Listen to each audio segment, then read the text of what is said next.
ఇప్పుడు జయభారత్ మధ్యలోకి వచ్చి కుటుంబం ఇల్లు పోతే పోని బంధువులు స్నేహితులు కాదనుకోని అంటే కంగారుగా ఉంటుంది. ఎవడు చెప్పలేదు.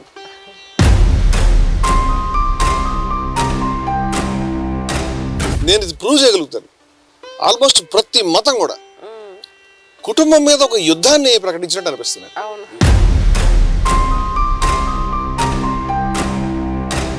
నీకు పిల్లలు కావాలి. ఎందుకు కావాలి పిల్లలు? What for? ఏం చేసుకుంటావు పిల్లల్ని?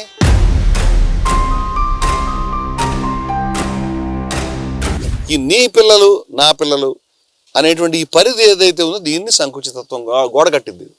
కుటుంబం ఏం చేస్తుంటే 4 పక్కల గోడ కట్టింది.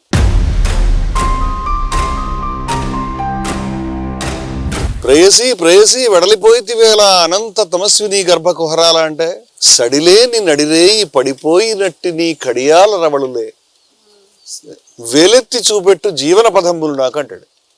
ఏ మాట కామాట చెప్పాలి, గుండెలు పిండేసింది. చచ్చిపోయిన అసలు ఆ పదానికి, ఆ కవిత్వానికి, ఆ సౌందర్యానికి ఆయన ఒక్కొక్క పదాన్ని ఒక్కొక్క మాటను తీసి ఆయన పెట్టిన అమర్పు ఆ మహానుభావుడు మహాకవి. ఏం అనుమానం లేదు.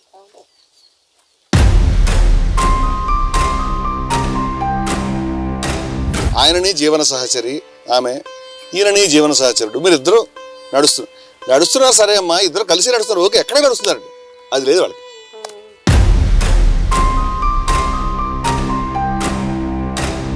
ఆ తర్వాత ఈయన డీపీల్లోనూ, ఈయన ఫేస్బుక్లోనూ, ఈయన సంస్థల్లోనూ ఆ మనవడును ఈయన తప్పితే ఇంకేం ఉండరు అక్కడ.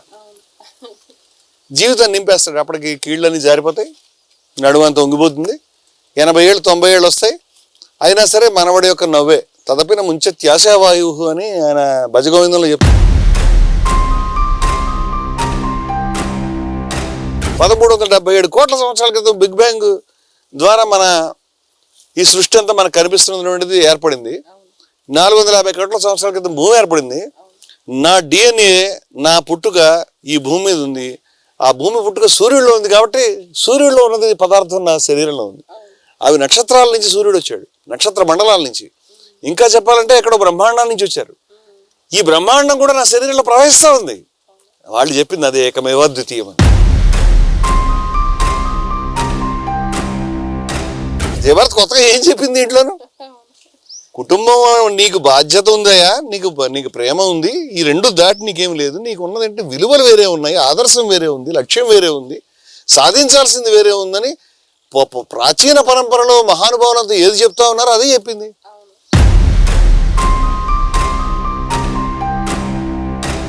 ప్రతి ఒక్క కొడుకు, ప్రతి ఒక్క కూతురు రాహులమే. ఇప్పుడు నువ్వు మీ ఇంట్లో మీ అబ్బాయిని నాన్న కన్నా అని ఆడించేటప్పుడు రాహులము అనే విషయం మర్చిపోకూడదు.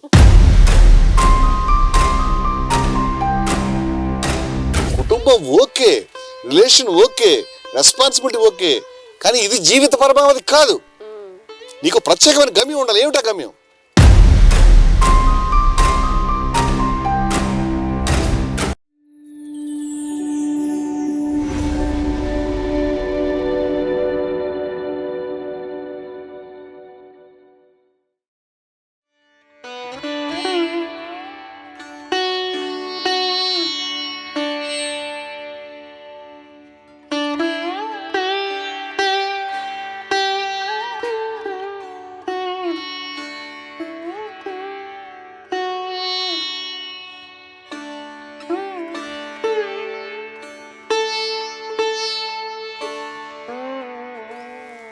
మనము లాస్ట్ టైము నిష్క్రియ గురించి మనం మాట్లాడుకున్నాం కదా, అలాగే ఇప్పుడు కుటుంబ బంధాలకు సంబంధించి కూడా మాట్లాడుకుంటే బాగుంటుంది అని.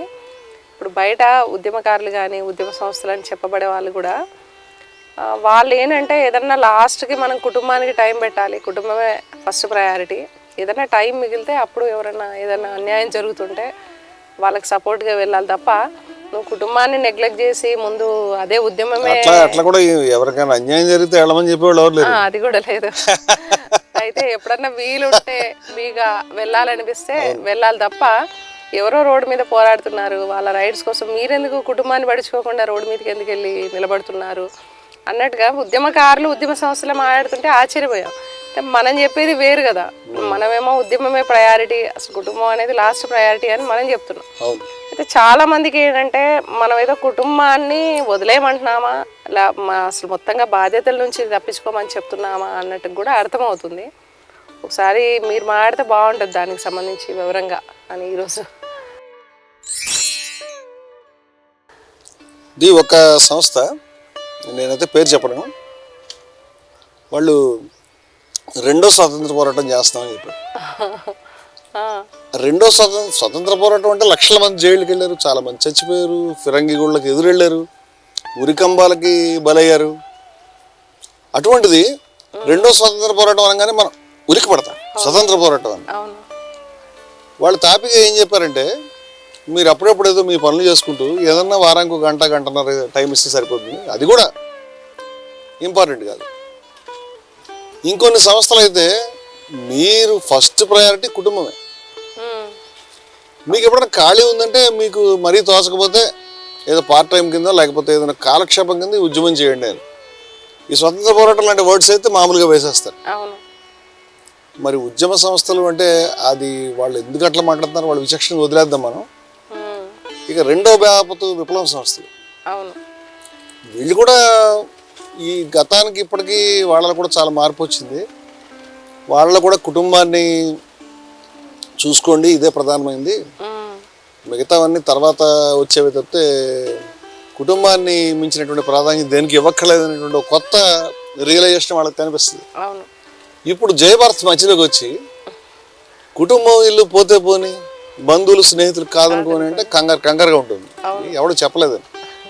అదే కాకుండా ఏదో పాటలు పాడారు అలా కాకుండా ప్రతిరోజు ప్రతి మన ఇంటరాక్షన్లో మన డిక్షన్లో కంటిన్యూస్గా కుటుంబం మీద ఏదో ఒక చర్చ వచ్చి, కుటుంబం అనేది ప్రధానమైనది కాదు,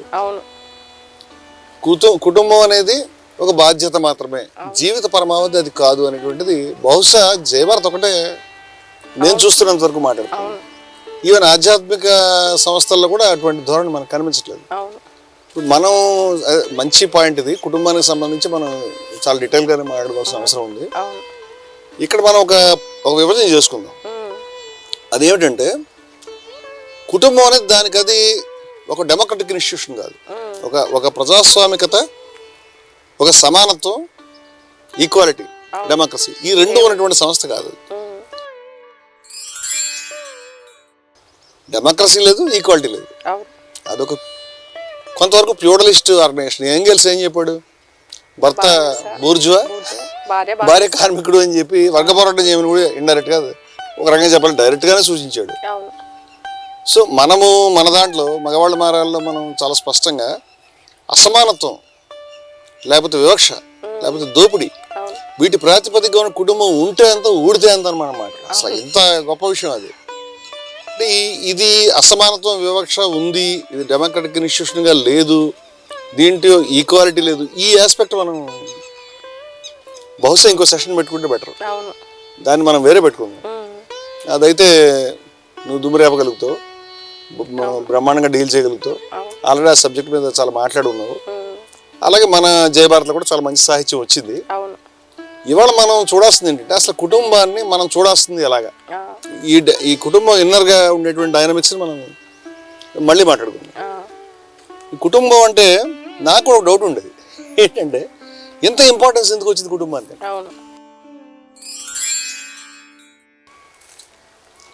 ఇది నేను బాగా ఆలోచించుకునేవాడిని. నాకు క్రమంగా ఏమర్థమైందంటే, గతానికంటే ఇప్పటికి కూడా మనిషి తీవ్రమైన ఇన్సెక్యూరిటీలు పడుతున్నాడు. మనం ఎక్కువగా పల్లెల్లో ఉండేవాళ్ళం, పట్టణాలకు వచ్చాము, ఎటు చూసినా లక్షల మంది, వేల మంది జనాభా, ఎటు చూసినా పెద్ద పెద్ద ఆకాశ హరిమేల లాంటి పెద్ద పెద్ద బిల్డింగ్స్, బయటకు వస్తే రైళ్లు, ట్రాఫిక్, రోడ్డు. మనిషి తీవ్రమైనటువంటి ఇన్సెక్యూరిటీ. ఇంత పెద్ద సముద్రం లాంటి జనం మధ్య నా ఇంపార్టెన్స్, నా పరిస్థితి, నన్ను పట్టించుకునేవాడు ఎవడు, నా దిక్కేంటి, నా జీవితం ఏంటని టెన్షన్లో ఉంటాడు. ఆఫీస్కి వెళితే ఆఫీస్లో కూడా ఇతన్ని ఒక ఒత్తిడికి లోన్ చేస్తారు. ఒత్తిడి గుర్తించడం తగ్గ తర్వాత ముందర ఏంటంటే ప్రెషర్ పెట్టేస్తారు.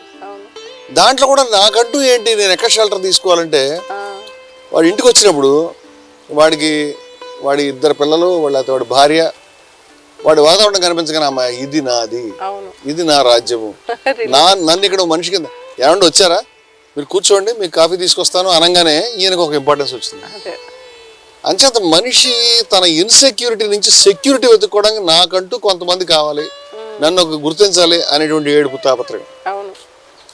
ఇలా గుర్తించడానికి నీకు ఏమైనా పెద్ద క్వాలిఫికేషన్ ఉందా అంటే ఏమి లేదు. పెళ్లి చేస్తే చాలు. అంతే. తెలంగాణ ఏం చెప్పాడు, ఏదో ఒక ఆఫ్టర్ ఆల్ ఎందుకు పనికిరాని ఎదవ కూడా వాడికి రుచుల ప్రకారం వండి పెట్టడానికి ఒక బానిస కింద పెళ్ళం ఉంది కాబట్టి 4-5 గంటలు పొద్దున్న సాయంత్రం వీడికి వండాల్సి వస్తుంది. ఇంత తేరగా దొరికేటువంటి బానిసలాగా ఈ భార్య ఉంది అనేటువంటిది ఆయన మళ్ళీ ఆ కుటుంబంలో ఎక్స్‌ప్లాయిటేషన్ పార్టీ ఆయన మాట్లాడి. ఎందుకంటే కుటుంబం అనేటువంటిది నేను ఇవాళ అనుకుంటున్నాను, ఈవెన్ సమిష్టి కుటుంబాలు, భారీ కుటుంబాలు తగ్గి ఇప్పుడు చిన్న చిన్న కుటుంబాలు వచ్చినప్పటికీ కుటుంబం అనే దాని పట్ల ఆ ప్రేమ గతం కంటే ఇంకా పెరుగుతుంది కానీ తగ్గట్లే. కారణం ఏంటంటే ఈ సెన్స్ ఆఫ్ ఇన్సెక్యూరిటీ బాగా పెరుగుతుంది బయట. అంచేత నాకంటూ ఒక ప్లేస్, నా కుటుంబం, నా అది. ఇప్పుడు మనం వెనక్కి తిరిగి చూసుకుంటే కుటుంబాన్ని మనం ఎట్లా చూడాలి, ఒక విప్లవకారుడిగా మనం ఎట్లా చూడాలి, ఒక మనిషిగా ఎట్లా చూడాలి, ఒక సత్యాన్వేషిగా మనం ఎట్లా చూడాలి, వీటిని మనం కనుక చూస్తే ఇప్పుడు ముఖ్యంగా మతాలన్నీ కూడా మొట్టమొదటి ఏదో ఒక తిరుగుబాట్ల కింద రకరకాల ఆలోచన మొదలైనవి. ఇవన్నీ నాకు అనిపిస్తుంది, నేను ఇది ప్రూవ్ చేయగలుగుతాను. ఆల్మోస్ట్ ప్రతి మతం కూడా కుటుంబం మీద ఒక యుద్ధాన్ని ప్రకటించినట్టు అనిపిస్తుంది. ఆ మాట ఇంకా వేరే మాట వాడలేం మనం. కుటుంబం మీద వాళ్ళు తీవ్రమైనటువంటి యుద్ధమే ప్రకటించారు, జంగ్ అనమాట. కానీ అది ముందుకు తేవట్లేదు మతస్థులు. కుటుంబం మీద జంగ్ అంటే మళ్ళీ కన్ఫ్యూజన్ గా ఉంటుంది. ఈ కుటుంబం ఏమిటి తగదా వీళ్ళకని. హిందూ మతం, క్రైస్తవ మతం, ఇస్లాం, బౌద్ధ మతం, ఏ మతాన్ని తీసుకో, జైన మతం, ఇవన్నీ కుటుంబానికి అంత ప్రైమ్ ప్లేస్ ఏమి ఇవ్వలే. కుటుంబాన్ని మీద తగాదా పెట్టుకున్నాయి. ఆశ్చర్యం ఏంటంటే ఎందుకు అట్లా పెట్టుకున్నాయి అని మనం చూస్తే, ఎలా పెట్టుకున్నాయి అది మనం మాట్లాడుకుందాం. జస్ట్ ఒక నిమిషం ఆగి నేను ముందు ఈ మాట చెప్తాను. కుటుంబంలో ఉన్న అబ్జెక్షనబుల్ విషయం ఏమిటి? నేను ఇందాక చెప్పిన ఇన్ఈక్వాలిటీ, ఈ వివక్ష, లేకపోతే సప్రెషన్, ఇవి కాకుండా ఇంకోటి ఉంది, నేరోనెస్ ఉంది. నేరోనెస్ అంటే సంకుచిత పరిధి, సంకుచితత్వము. నేను నా భార్య, నేను నా పిల్లలు, నేను నా తల్లి, నేను నా తండ్రి, వీళ్ళొక యూనిట్. ఈ మిగతా ప్రపంచంలో మిగతా మీరంతా కూడా మీరు కాదు. ఎందుకంటే నేను, నా కుటుంబం కాదు కదా నువ్వు. మా ఇంట్లో వాళ్ళు, మా తమ్ముడు వేరు కదా, మా అన్నయ్య వేరు కదా, మా అమ్మ వేరు కదా, నువ్వు అది కాదు కదా, అంచేత నువ్వు నాకు తక్కువే, నాకు అందరికంటే ముఖ్యం వీళ్ళే అనేటువంటిది ఒక ఆశ్చర్యకరమైనటువంటి రీతిలో ఇది ఫిక్స్ చేసుకున్నారు మైండ్లో. ఇది చుట్టూ ఉన్నటువంటి సిస్టమ్ ప్రతిదీ కూడా ఈ కాన్సెప్ట్ని బలపరుచుకుంటూ వెళ్ళిపోతుంది. టెక్నాలజీ పెరిగిపోయింది. కొత్త ఇప్పుడు చూస్తే మనుషులంతా చూస్తే వాళ్ళ ఇంటి పేరుని ముందు పెడుతున్నారు. తన పేరు తీసేసి, మన చిన్నప్పుడు మేము 20 ఏళ్ల కింద 30 ఏళ్ల కింద చదువుకున్నప్పుడు ఇంటి పేర్లతో పిలిచేవారు. తెలియదు, ఎందుకంటే పేర్లు ఇంత పొడుగు ఉండేవి. సూర్య వెంకట వీర జగన్నాథరావు ఇంత ఉండేది. అది పిలవలేక వాడిని ఏదో వాడి ఇంటి పేరుతో పిలిచేవారు. ఇప్పుడు బయటకు వచ్చిన తర్వాత వెంకట, గణేష్, సురేష్, పద్మ, పావని అని అనేవారు. ఇప్పుడు పోయింది. ఇప్పుడు పావని లేదు, పద్మ లేదు, ఎస్ తిన్ననూరి, లేకపోతే ఇంకొక ఈ ఇంటి పేరు. ఇంకోటి ఏంటంటే కుటుంబం పట్ల, కుటుంబమే నా నిజమైనటువంటి ఐడెంటిటీ, నా నిజత స్వరూపం అక్కడే ఉంది. నీకు పిల్లలు కావాలి, ఎందుకు కావాలి పిల్లలు? What for? ఏం చేసుకుంటావు పిల్లల్ని? నీ పిల్లలతో అంత బాధ ఏంటి? ఈ పిల్లలు నా యొక్క కొనసాగింపు, నా యొక్క ఉనికి కొనసాగింపు. వీళ్ళు పిల్లలు ఉంటేనే నేను కొనసాగించాను. నేను నా తండ్రి యొక్క కొనసాగింపు, వంశోద్ధారకుడు. వంశం ఆగిపోతుంది పిల్లలు లేకపోతే. ఎక్కడి నుంచి మొదలైందిరా ఈ దుకాణం నీ వంశం అని చెప్తే, ఎప్పటి నుంచి మొదలు పెట్టావు ఇది, ఎవడు చెప్పాడు నీకని. పుస్తకాల్లో కూడా కొన్ని తప్పుడు మాటలు ఉన్నాయి. మన ప్రాచీన గ్రంథాల్లో కూడా కొడుకు తండ్రి యొక్క ప్రతిరూపం, వాళ్ళ కూతురు కూడా ప్రతిరూపం కాదు, తల్లికి కొడుకు ప్రతిరూపం కాదు, తండ్రికే కొడుకు ప్రతిరూపం. తండ్రి ఇంపార్టెంట్, కొడుకు ఇంపార్టెంట్, అది వేరేలాగా. సరే ఓకే, ఎలాగా నువ్వు నీ కొడుకుని, నీ పిల్లల్ని ఎత్తుకున్నప్పుడు ఒక పరవశానికి లోనవుతావు, సంతోషానికి. వాళ్ళు చక్కగా మృదువుగా ఆనందంగా ఉండి నవ్వి స్వచ్ఛంగా నవ్వి నీకు ముద్దు పెడతారు, లేకపోతే నవ్వుతారు. అక్కడ దాకా అది కూడా కాదు. అదనంగా ఏంటంటే వీడు నావాడు, నా బ్లడ్. సినిమాల్లో కూడా నా బ్లడ్, నావాడు, నాకు ఎక్స్టెన్షను అనేటువంటిది బాగా ఎక్కించారు. సో నా సొంత కొడుకు ఏమిటి సొంత కొడుకు? DNA. ఫస్ట్ మనిషి రియలైజ్ కావాలంటే నువ్వు వేరు, నీ పిల్లలు వేరు. నేను నా పర్సనల్ రియలైజేషన్ చెప్తాను. నేను ఒకసారి బాగా చిన్నప్పుడు నా కొడుకు చాలా చిన్న వయసులో ఉండగా వాడి ఫోటో ఇలా చూస్తూ ఉన్నాను. ఆ ఫోటోని అట్లా తదేకంగా చాలాసేపు చూస్తూ ఉంటే సడన్గా నాకు ఒక రియలైజేషన్ కలిగింది. ఈ ఫోటోలో ఉన్న వ్యక్తి వేరు, నేను వేరు. ఇతను ఒక అపరిచితుడైనటువంటి ఒక కొత్త వ్యక్తి, చిన్నపిల్లడు. అప్పుడు నేను అతన్ని ఓ డిఫరెంట్ వ్యక్తిగా అర్థం చేసుకున్నాను. ఓ అపరిచితుడైన కొత్త వ్యక్తి వచ్చాడు, ఓకే అతను లవ్ చేద్దాం, అతను కూడా మనం లవ్ చేస్తాడు, నేను దాన్ని ఏమి క్వశ్చన్ చేయట్లేదు. But he's a different man. ఈ డిఫరెంట్ అనేటువంటిది నాకు అప్పుడు ఆ క్షణాన్ని అనిపించింది. ఒక గొప్ప వాస్తవికత నా కళ్ళ ముందు నిలబడింది. Is a different man. Khalil Gibran చెప్తాడు, your children are not your children. మీ పిల్లలు కాదు, మీ పిల్లలు కాదు. మీ పిల్లలు నువ్వు ఆయన అన్నాడుగా, మళ్ళీ మీ పిల్లలు కాదు అనడం ఎందుకు? అంటే నువ్వు అనుకుంటున్న పిల్లల ఎక్స్టెన్షన్ అనుకుంటా అది కాదు అని, నీ కొనసాగింపు కాదు వాళ్ళని. ఎందుకు కాదండి? మన DNA వాళ్ళకి వస్తుంది. ఇప్పుడు తండ్రి యొక్క వీర్యము, తల్లి యొక్క అండము, తండ్రి యొక్క వీర్య కణము, ఈ రెండు కలిస్తే మొట్టమొదటి జీవకణం జైగోటు ఆవిర్భవిస్తోంది కదా. మరి కొనసాగింపు ఉంది కదా అని మనం అనుకుంటే, ఈ కొనసాగింపులో ఉన్నటువంటి ఫార్ములాలు రెండు కలిసిన తర్వాత మొత్తం మారిపోతుంది. ఇవి నీ తండ్రి దగ్గర నుంచి నీ తల్లి దగ్గర నుంచి వచ్చినాయి. ఆ పైకి వెళ్తే వాళ్ళ తండ్రులు 4-5 వస్తారు, వాళ్ళ దగ్గర నుంచి నీకు వచ్చినాయి. ఇంకొంచెం పైకి వెళ్తే ఇలా మన నెత్తి మీద ఒక పెద్ద ట్రయాంగిల్ ఉంది. ఒక 70 జనరేషన్స్ వెనకాలకి మనం చూసుకుంటే చాలా నా నెత్తి మీద భారీ ట్రయాంగిల్ ఉంది. దాంట్లో కొన్ని వేల మంది ఉన్నారు, వాళ్ళందరి DNA నేను క్యారీ చేస్తాను టెక్నికల్గా. ఇప్పుడు సమస్య ఏమిటి? ఇంకొక మనిషి ఉన్నాడు, ఆయన కూడా 70, నువ్వు కూడా 70, ఇవన్నీ క్యారీ చేస్తున్నాయి. ఇవన్నీ వేరు వేరు డిపార్ట్మెంట్లు కాదు, పైన చూస్తే ట్రయాంగిల్స్ కలుస్తున్నాయి, ఓవర్లాపింగ్ విత్ ఈచ్ అదర్. ఇప్పుడు ఏమిటి, ఈ కలిసిన తర్వాత మన వాళ్ళు కొత్తగా DNA టెస్టులు, DNA మ్యాపింగ్ చేసి మానవాళిది అందరిది కూడా ఆల్మోస్ట్ కలుస్తున్నాయా, మనుషులందరికీ పెద్ద తేడా అంటూ ఏమి లేదు. 99.99% కలిసిన తర్వాత చిన్న చిన్న తేడాలు ఉంటాయి తప్పితే మనుషులందరూ సుమారుగా కలిసిపోయినాయని చెప్పారు. ఎంత ఆశ్చర్యం అండి, ఎంత ఆశ్చర్యం. ఇంక నీ కొడుకు నువ్వు ఒకటని అనుకోవడంలో ఏమి అందం చందం ఉన్నాయి. ఇప్పటిదాకా మరి కొడుకు లాగా గాంధీ గారి కొడుకు గాంధీ కాలేదు, గాడ్సే కొడుకు గాడ్సే కాలేదు, అంబేద్కర్ కొడుకు అంబేద్కర్ కాలేదు. అంటే పెద్దవాళ్ళ పేర్లు తీసి మాట్లాడదాను కదా, ఎవడి కొడుకు ఎవడు కాలేదు. పెద్దవాళ్ళు అందుకే పండిత పుత్ర పరమశొంఠ అని చెప్పారు. అంటే పరమశొంఠ అవ్వాలి రూల్ ఏం లేదు. పరమశొంఠ పుత్ర పండిత కావచ్చు, పండిత పుత్ర ఒక యావరేజ్ పండిత కావచ్చు, ఎనీథింగ్. వాళ్ళు ఎక్స్ట్రీమ్లో ఎందుకు చెప్పారంటే హీఈస్ డిఫరెంట్ ఫ్రమ్ యూ. అతడు వేరు, నువ్వు వేరు, ఓ డిఫరెంట్ వ్యక్తి.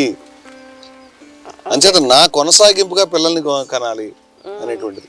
అసలు నాకు అర్థం కాని విషయం ఏంటి, నీకంత కొనసాగింపు చేయకపోతే ఏదో ఆకాశం కూలిపోయేంత గొప్పవాడివా, అంత అరుదైన వ్యక్తివా, అన్ని గొప్ప లక్షణాలు సంపాదించావా?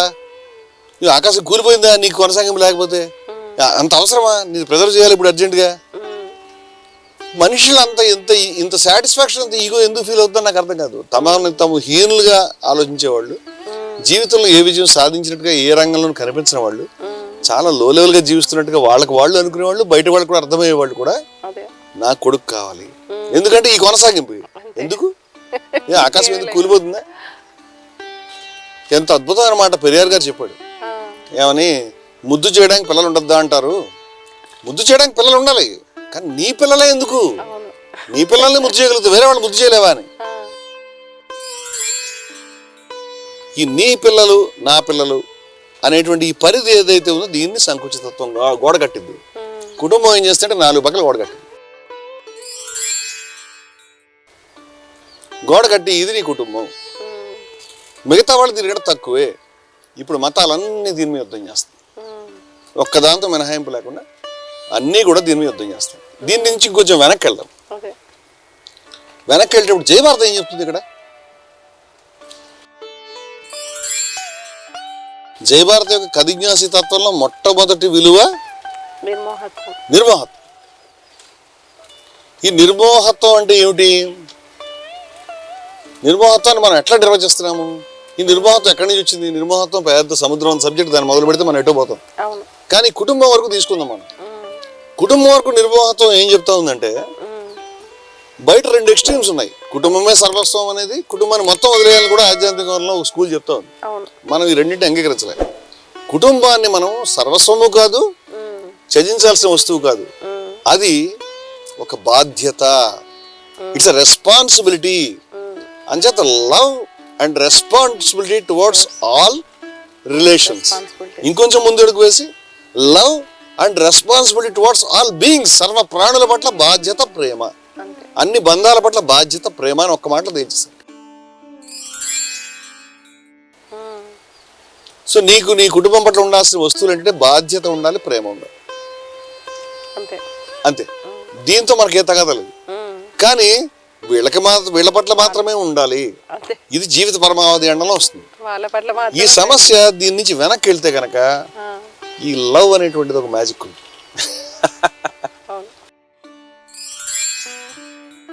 ఈ ప్రేమ సినిమాలు, ప్రేమ కథలు, ప్రేమ పుస్తకాలు, ప్రేమ కవిత్వాలు ఇవన్నీ మన ఎక్కడికో తీసుకెళ్ళిపోయాయి. ఇవాళ కాదు, ఎప్పటి నుంచో ఇదే పని చేస్తున్నాయి. నేను చదువుకునే రోజుల్లో కృష్ణశాస్త్రి గారి కవిత్వం అంటే మామూలు పిచ్చి ఉండేది కాదు నాకు. ఇప్పుడు కూడా ఉంది, ఇప్పుడు కూడా నాకు పిచ్చే. కృష్ణశాస్త్రి గారి కవిత్వాన్ని ఎవరైనా తక్కువ మెచ్చుకుంటే కూడా కోపం వస్తుంది. తిడితే కాదు, తక్కువ మెచ్చుకుంటే కూడా నాకు కోపం వచ్చేస్తుంది. ఏది ప్రేయసి ప్రేయసి వెడలిపోయి వేళ అనంత తమస్విని గర్భకుహరాల అంటే, అనంతమైనటువంటి తమస్సు అంటే చీకటి యొక్క లోపల దాని కడుపులో ఎక్కడో వెళ్ళిపోయింది ప్రేయసి.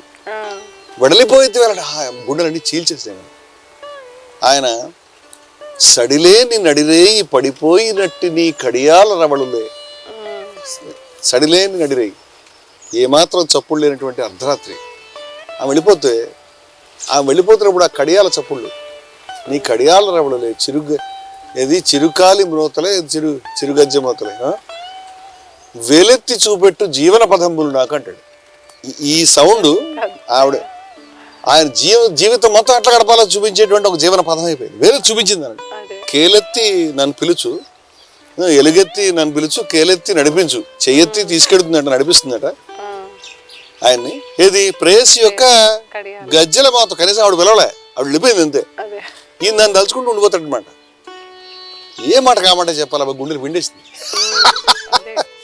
చచ్చిపోయిన అసలు ఆ పదానికి, ఆ కవిత్వానికి, ఆ సౌందర్యానికి ఆయన ఒక్కొక్క పదాన్ని, ఒక్కొక్క మాటను తీసి ఆయన పెట్టిన అమర్పు, ఆ మహానుభావుడు మహాకవి, ఏం అనుమానం లేదు. కానీ మహాకవిని ఎవరన్నా అంటే నాకు కోపం కూడా వస్తుంది, కూడా చెప్తున్నాను. నేనే చెప్తున్నాను, ఖచ్చితంగా తప్పుదారి పట్టిస్తుంది. నన్ను కూడా తప్పుదారి పట్టించింది ఏమో అనుకుంటున్నాను నేను. ఎందుకంటే ప్రేయసి యొక్క కడియాల రవళలు ఏదన్నా కావచ్చు, జీవన పథం కావడానికి వీల్లేదు. That's all. జీవన పథం కాకూడదు, వైస్ వర్స. ప్రియుడి యొక్క పిలుపు ఏదన్నా కావచ్చు. అసలు ఎందుకు ప్రియుడు, ఎందుకు ప్రేయసి, ఎందుకు ప్రేమ అంటే వీళ్ళిద్దరూ జీవన పథంలో కంపానియన్స్, సహగాములు, జీవన సహచరి అంటాం. సహచరి అంటే, సహచరుడు అంటే సహచరుడు, నడిచేవాళ్ళు, కలిసి నడిచేవాళ్ళు. నా ప్రశ్న ఎక్కడికి నడుస్తున్నారు? మీరిద్దరు ఎక్కడికి నడుస్తున్నారు? ఆయనని జీవన సహచరి, ఆమె ఈయనని జీవన సహచరుడు. మీరిద్దరు నడుస్తున్నారు సరే అమ్మా, ఇద్దరు కలిసి నడుస్తున్నారు, ఓకే. ఎక్కడ నడుస్తున్నారు? అది లేదు వాళ్ళకి. ఎక్కడికి నడుస్తున్నారు లేదు, మేము ఇద్దరు నడుస్తున్నాం అంతే. నడవడం దానికంటే నీకు గమ్యం ఉండాలి కదా. అసలు ఈ గమ్యం అనే పార్ట్ కట్ చేసేస్తారు. ఈయనకి ఆవిడ కడియాల రవళ్ళే జీవన పదం, ఆవిడకి కూడా ఈయన యొక్క వేణువో లేకపోతే ఈయన యొక్క శబ్దమో, ఆవిడ ప్రాణాలన్నీ దాంట్లో వెళ్ళిపోతాయి. ఈ సమస్త సృష్టి నాశనం అయిపోయిన ప్రియా నువ్వు తప్పితే నాకు ఇంకా దీని గురించి ఈ సృష్టిలో ఏ పని లేదు. అలాగే ఆమె కూడా అంటుంది, ఈయన కూడా అంటాడు, ఈ సృష్టిలో ఇంకే నీ ప్రేమ ఒకటే, నీ ప్రేమ వల్ల జీవిస్తున్నాను, నీ కనురెప్పలను బట్టి బ్రతికాను. ఇది బహుశా ఒక ఏజ్లో బ్రహ్మాండంగా ఉంటుంది, అనుమానం ఏం లేదు దాంట్లో. దీన్ని తప్పించుకోవడం ఎవరి వల్ల అవుతుంది? కానీ వివేకం అనే దాన్ని బట్టి మనం ఆలోచించినప్పుడు, మిత్రమా, ప్రేమ కావచ్చు, తల్లి కావచ్చు, తండ్రి కావచ్చు, కొడుకు కావచ్చు, ఏ బంధమైనా కావచ్చు, ఇది కేవలం ఒక బంధము, ఒక బాధ్యత మాత్రమే. ఇది ఎట్టి పరిస్థితుల్లో జీవన గమ్యం కానీ, జీవన లక్ష్యం కానీ, జీవన పరమావధి కానీ కాదు. మీరిద్దరు కలిసి నడవండి, మీ ఇద్దరు కంపెనీస్, కానీ వెళ్ళడానికంటూ మీకు అటు వెళ్ళాలి. మనం నా జీవిత సాఫల్యాన్ని అందుకోవాలనేటువంటిది ఉండాలి. అది లేకపోతే సమస్య వస్తుంది. అలాగే పిల్లలు, ఇప్పుడు ఈ ప్రేమలు, పెళ్ళిళ్ళు, పిల్లలు, మన అందమైనటువంటి మన పొదరిల్లు లాంటి మన ఇల్లు, మన అందమైనటువంటి పొదరిల్లు పనికిరావు కదా, మన 2 bedroom 3 bedroom హౌస్, బంగ్లా, దాని కింద అందమైనటువంటి రథాలు లేవు కాబట్టి మంచి కార్లు, ఒక 2 ఏసీలు. ఇది ఈ చిన్న కోరికలు తప్పితే నాకు ఏం లేవండి అంటున్నారు. ఏదో చిన్నవి. మా పిల్లలకు కూడా కొంచెం ఏదో, వాళ్ళకి ఏదో ప్రాపర్టీ అని కాదు కానీ కొంచెం ఏదన్నా కొంచెం బ్రతకడానికి వీలుగా అని నా మిత్రుడు ఒక ఆయన చెప్పాడు. ఇది ఈ దౌర్భాగ్యం ఎక్కడ దాకా వెళ్ళిపోయిందంటే, అసలు జీవన పదము, జీవన లక్ష్యం ఏమీ లేదు, పిల్లలే జీవన పదం. చాలా మందికి అడిగితే, నువ్వు ఎందుకు బతుకుతున్నావు? ఏదో మా వాడి గురించి చదివించి, వాడిని కొంచెం చదివించి, నీ జీవితంలో ఆశయాలేంటి? వాడు కొంచెం 10th రాసి కొంచెం మంచి మార్కులు తెచ్చుకుని ఐఐటికి కొట్టి, ఆ తర్వాత ఇంకేదో కొట్టి, ఆ తర్వాత మళ్ళీ కొట్టి, మళ్ళీ ఏమన్నా అమ్మాయిని పట్టి, వాళ్ళిద్దరు అక్కడతో ఈయన ఊరుకుంటాడు. లేదు, పిల్లలు ఏదో ఎక్కువ, జస్ట్ ఏదైనా ఒకళ్ళిద్దరు పిల్లలు అయితే ఉండకపోతే ఇల్లే కాదు కదా. వాళ్ళు అక్కడి నుంచి వాళ్ళు, ఆ తర్వాత ఈయన డీపీల్లోనూ, ఈయన ఫేస్బుక్లోను, ఈయన సంస్థల్లోనూ ఆ మనవడును, ఈయన తప్పితే ఇంకేం ఉండరు అక్కడ.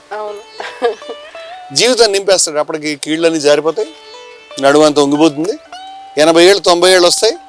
అయినా సరే మనవడి యొక్క నవ్వే తదపిన ముంచె త్యాశావాయు అని ఆయన భజగోవిందంలో చెప్తారు. అప్పుడు కూడా మొత్తం పళ్ళు ఊడిపోయినాయి, జుట్టు ఊడిపోయింది, కానీ ఆశ మాత్రం పోవట్లేదు మనిషికి. ఈ ఆశ ఈ పిల్లలు కూడా. మనం ఏం అడుగుతున్నాం అంటే, నువ్వు చేస్తుంది కరెక్టేనా? నీ పిల్లలు నీకు అంత టేస్ట్గా ఉన్నారా? నీ తల్లి నీకు అంత, నీ కుటుంబం నీకు అంత టేస్ట్గా ఉందా? దీన్ని వితౌట్ నీ బ్రేక్ ఇలాగే కంటిన్యూ చేయాలా? సో ఈ ప్రైమ్ క్వశ్చన్ మనం వేసుకున్నప్పుడు మనం చాలా లోతుగా, ఈ క్వశ్చనే సహించట్లేదు అందరికి. అసలు ఈ క్వశ్చన్ అడగడమే సహించట్లే కాదు, కఠోరంగా ఉంది. శివ ఎంత మాట అన్నట్టుంది. కానీ ప్రాబ్లం ఏంటంటే, మత స్ట్రక్చర్ లో ముఖ్యంగా హిందూ మతాన్ని గురించి, హిందూ మతం బాగా నడుస్తుంది మార్కెట్. చీన సంప్రదాయ మతాన్ని కనిపెట్టారు. ధన్యవాదాలు, ఏం అనుమానం లేదు దాంట్లో. చాలా గొప్ప సాంప్రదాయం, భారతీయ ప్రాచీన సాంప్రదాయాలు ఎన్నో ఉన్నాయి. ఆ మాటకు వస్తాయి, అన్ని గొప్పవే. అయితే నేనేమంటానంటే, ఈ మతంలో 4 ఆశ్రమాలు ఉన్నాయి.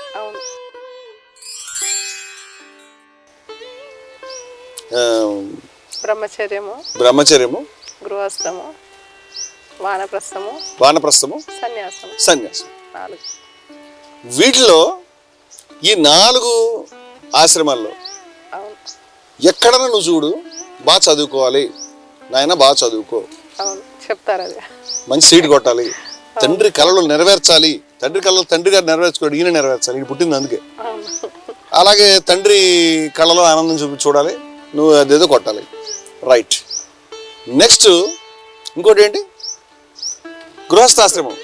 దానికే కదా పెళ్ళి అవుతుంది, ఏజ్ వచ్చేసింది, పెళ్లి చేసుకోవాలి, పిల్లలు. ఈ 2.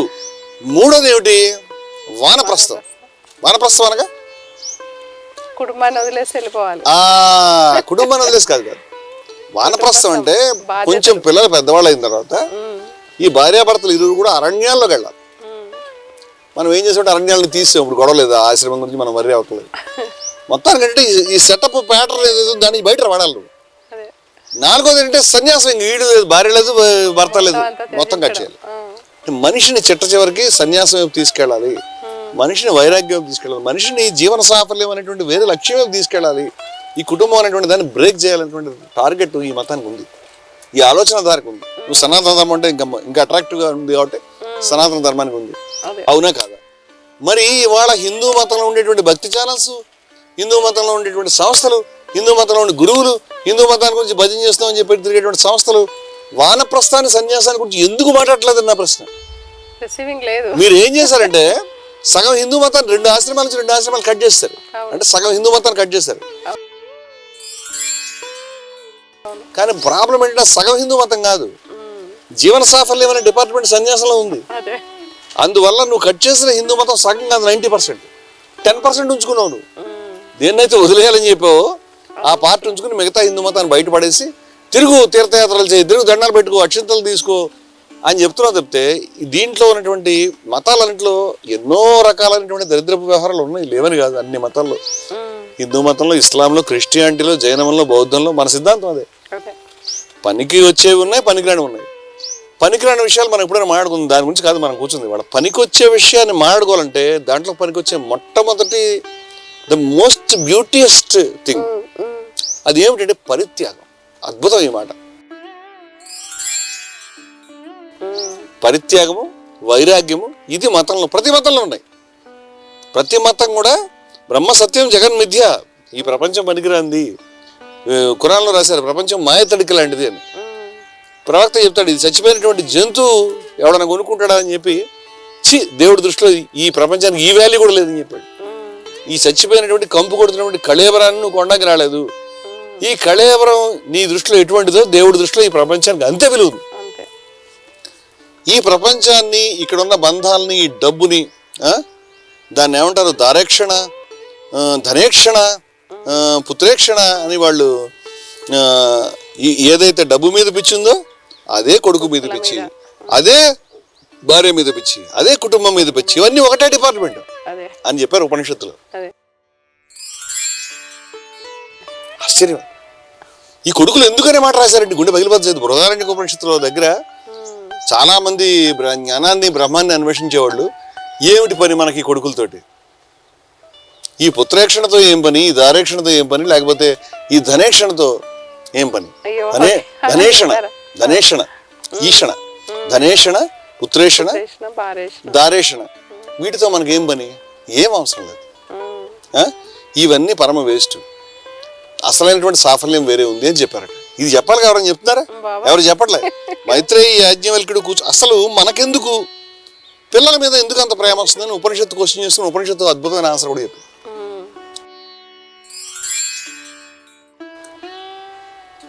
మైత్రేయి యాజ్ఞవల్క్యుడి కథలో మైత్రేయి యాజ్ఞవల్క్యుడిని అడుగుతుంది బృహదారణ్యక ఉపనిషత్తులో. ఆయన వెళ్ళిపోతుంటే, అమ్మ నీకేం కావాలి, నేను వెళ్ళిపోతున్నాను, ఇంకా నేను 2 భార్యలు ఆయనకి, ఆమెకి ఏం కావాలో నేను ఇచ్చేసాను, నీకేం కావాలో చెప్పంటే, నాకు ఇవన్నీ కాదు, ఇవన్నీ వదిలిపెట్టి నువ్వు వెళ్తున్నావా అక్కడ ఏదో సబ్జెక్ట్ తీసుకుందామని, అక్కడే ఉంది, అది కావాలి నాకు అంటుంది. నువ్వు నాకు ఎంతో ప్రియతమైనటువంటి వ్యక్తివి, ఈ మాట అడగడం ద్వారా ఇంకా డబుల్ ప్రియతమైన వ్యక్తి అని నిరూపించుకున్నావు. నాకు తెలుసు మొదటి నుంచి నీకు ఆ రకమైన అన్వేషణ ఉందని అని చెప్పి ఆయన సంతోషపడి ఈ సబ్జెక్ట్ చెప్పుకుంటూ వస్తాడు. ఏమనంటే అసలు నీకు పుత్రుల మీద ఎందుకు ప్రేమ అని, నీకు పుత్రుల మీద ప్రేమ, భార్య మీద ప్రేమ, కుటుంబం మీద ప్రేమ, సంసారం మీద ప్రేమ, వేరే సబ్జెక్ట్, ఇవన్నీ దాని గురించి కాదు, ఇదంతా ఇవన్నీ బ్రహ్మంలో, ఆత్మలో భాగాలు, దాని మీద ప్రేమ గురించే అని చెప్తాడు. ఇది గొప్ప సీక్రెట్. అయితే అదే విధంగా ప్రేమ పుత్రుడి మీద వచ్చింటే మిగతా పుత్రుల మీద, మిగతా ప్రపంచం మీద, మిగతా వాళ్ళ మీద కూడా అంతే ప్రేమ రావాలి. వాళ్ళు కూడా అంతే బ్రహ్మం, వాళ్ళు కూడా అంతే ఆత్మ. కానీ మనం దాన్ని రియలైజ్ చేయట్లేదు. అందుకని వాళ్ళు కొన్ని దాన్ని ఏమంటారంటే, దాన్ని కోడ్ భాషలో మనకు చెప్పినట్టుగా కొన్ని పెట్టి ఉంచారు. ఉదాహరణకి యేసుక్రీస్తు ఏమన్నాడు, నీ వలనే నీ పొరుగువాడిని ప్రేమించమన్నాడు. నీ వలనే నీ పొరుగువాడిని ఎట్లా ప్రేమిస్తామండి? పొరుగువాడు అంటే వేరే కుటుంబం అండి, నా కుటుంబం కాదు. మా అబ్బాయిని ప్రేమించమంటే మా అబ్బాయిని కనీసం మీ అబ్బాయిని ప్రేమించినట్టు పక్కవాడిని ప్రేమించమనలే, నీ వలనే ప్రేమించమన్నాడు. ఎందుకు? రంగనాథానంద్ గారు చాలా అద్భుతమైనటువంటి మాట రాశాడు. ఏమని? నీ వలనే నీ పొరుగువాడిని ఎందుకు ప్రేమించాలి? ఇది ప్రశ్న. ఈ ప్రశ్నకి సమాధానం ఎవరో ఒకళ్ళు చెప్పాలి. ఎందుకు ప్రేమించాలనే దానికి సమాధానం ఉపనిషత్తు చెప్పింది. ఎందుకంటే అది నువ్వే కాబట్టి, తత్వమసి, అది నువ్వే.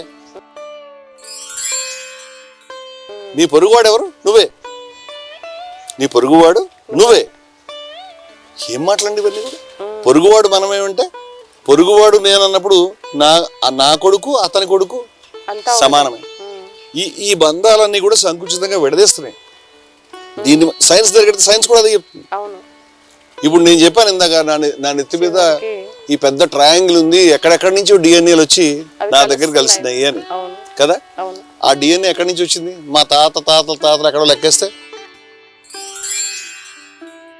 మనుషులంతా ఆఫ్రికా ఖండం నుంచి వచ్చారని ఇప్పుడు ఆల్మోస్ట్ ఏకకంఠంగా ఏ పాయింట్ నుంచి వచ్చారో కూడా చెప్పేస్తున్నారు. ఇప్పుడు ఈ మనుషులంతా అక్కడి నుంచి వచ్చారంటే మన తాతలంతా అక్కడ ఉన్నారని అర్థం. వీళ్ళు సమస్య ఎక్కడతో మొదలు కాలే, సమస్య ఇంకా వెనకాలకుంది. మనుషులు అంతకుముందు వేరే రకమైనటువంటి ప్రాణుల నుంచి పరిణామం చెందినాయి, ఎవల్యూషన్. ఆ ప్రాణులు వేరే ప్రాణుల నుంచి. అసలు భూమి మీద మొదటి జీవకణం వచ్చింది. ఈ మొదటి జీవకణ జీవులు వచ్చిన తర్వాత అవి ఎవల్యూషన్ ద్వారా జలచరాల కింద, తర్వాత ఉభయచరాల కింద, తర్వాత భూచరాల కింద, మమ్మల్స్ పాలిచ్చేటువంటి ప్రాణుల కింద, సంక్లిష్టమైనటువంటి నిర్మాణం కింద ఉన్నటువంటి ఈ చాలా బహుముఖమైనటువంటి ఆర్గాన్స్ కలిగినటువంటి ప్రాణులుగా ఎవల్యూషన్ ప్రాసెస్లో మనం వచ్చాము. అంటే ఏమిటి?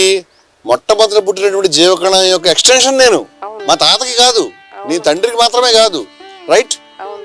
అందుచేత సమస్త సృష్టి అంతా కూడా ఎక్స్టెన్షన్ నా బంధువులే. ఇది కనిపెట్టాలి. వాళ్ళు ఇప్పుడు మతస్థులు ఒప్పుకుంటలేదు, కానీ ప్రాచీనులైనటువంటి దీని థింకర్స్ అంతా కూడా ఇదే విషయం చెప్పారు. ఈశావాస్యమిదం సర్వం యత్కించిత్ జగత్యాం జగత్ అని చెప్పారు. ఏకమేవా ద్వితీయం, రెండోది లేదు, ఉన్నది ఒకటే. నీకు కనిపిస్తున్న సమస్త ప్రాణులు, చెట్లు, పుట్టలు అంతా ఒకటే. ఇవన్నీ ఎక్కడి నుంచి వచ్చినాయి? బహుశా భూమి నుంచే. భూమి ఎక్కడి నుంచి వచ్చింది? సూర్యుడి నుంచి. 1377 కోట్ల సంవత్సరాల క్రితం బిగ్ బ్యాంగ్ ద్వారా మన ఈ సృష్టి అంతా మనకు కనిపిస్తున్నటువంటిది ఏర్పడింది. 450 కోట్ల సంవత్సరాల క్రితం భూమి ఏర్పడింది. నా డిఎన్ఏ, నా పుట్టుక ఈ భూమి మీద ఉంది. ఆ భూమి పుట్టుక సూర్యుడిలో ఉంది కాబట్టి సూర్యుడిలో ఉన్నది పదార్థం నా శరీరంలో ఉంది. అవి నక్షత్రాల నుంచి సూర్యుడు వచ్చాడు, నక్షత్ర మండలాల నుంచి. ఇంకా చెప్పాలంటే ఎక్కడో బ్రహ్మాండం నుంచి వచ్చారు. ఈ బ్రహ్మాండం కూడా నా శరీరంలో ప్రవహిస్తూ ఉంది. వాళ్ళు చెప్పింది అదే ఏకమేవా ద్వితీయం అని. దానికి బ్రహ్మం అని పేరు పెట్టారు, దానికి సత్ అని పేరు పెట్టారు, ఎన్నో పేర్లు పెట్టారు. ఆత్మ అన్నారు, తత్ అన్నారు, అది అన్నారు, తత్వమసి, అది నువ్వే అని చెప్పారు. ఎంత గొప్ప మాట అండి. సైన్స్ ఇంకా ఆ పాయింట్కి రీచ్ కావాలేమో అనుకుంటున్నాను నేను. రీచ్ అవుతుందేమో. సైన్స్ యొక్క ప్రయాణం అటే వెళ్తుంది.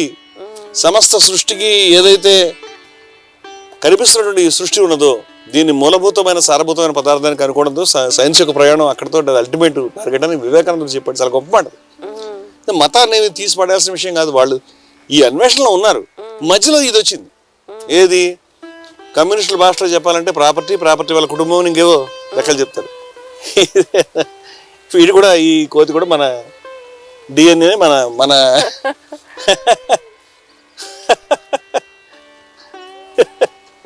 చాలా చాలా ఆటలాడుతుంది అది. ఇది దీని డిఎన్ఏ మన డిఎన్ఏ ఒకటే, అది విషయం. ఈ చెట్టు డిఎన్ఏ మన డిఎన్ఏ ఒకటే. అదే సమస్త సృష్టి కూడా ఒకటే అని చెప్పేటువంటి ప్రయత్నం ఇదంతా కూడా. అయితే ఈ మతం దీన్ని చాలా బాగా అద్భుతంగా కనుక్కుంది. మిగతా మతాలు కూడా దీన్ని చెప్పకుండా లేవు. అందరూ దీన్ని విభిన్న పద్ధతుల్లో చెప్పారు.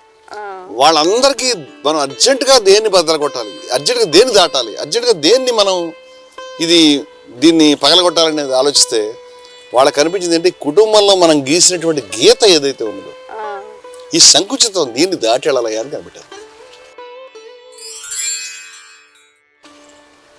దీన్ని దాటి వెళ్ళాలని కనిపెట్టిన తర్వాత ప్రతి మతం కూడా తనదైనటువంటి పద్ధతిలో దాన్ని మనకి ఆలోచించి చెప్పడం కనిపిస్తుంది. ఈ కుటుంబాన్ని చూసి మనం చాలా మంది, ఒక విప్లవకం ఉన్నాడు, నేను పేరు చెప్పను, ఆయన ఏం చెప్పాడు తెలుసా? మాది ఫలానా ఇంటి పేరు, ఫలానా వంశం, మా ఇంట్లో పందిరి గుంజలు కూడా కవిత్వం చెప్తాయని చెప్పాడు. ఆ రోజు పెద్ద డిబేట్ జరిగింది దీని మీద. దీన్ని ఈ నీ కుటుంబం, నీ ఇంటి పేరు, ఆ పిచ్చి అదంతా కూడా దీన్ని ఏమంటారు, ఏ భాషలో చెప్పాలి? అంచేత ఒకటే పిచ్చి అందరికీ ఉన్నది.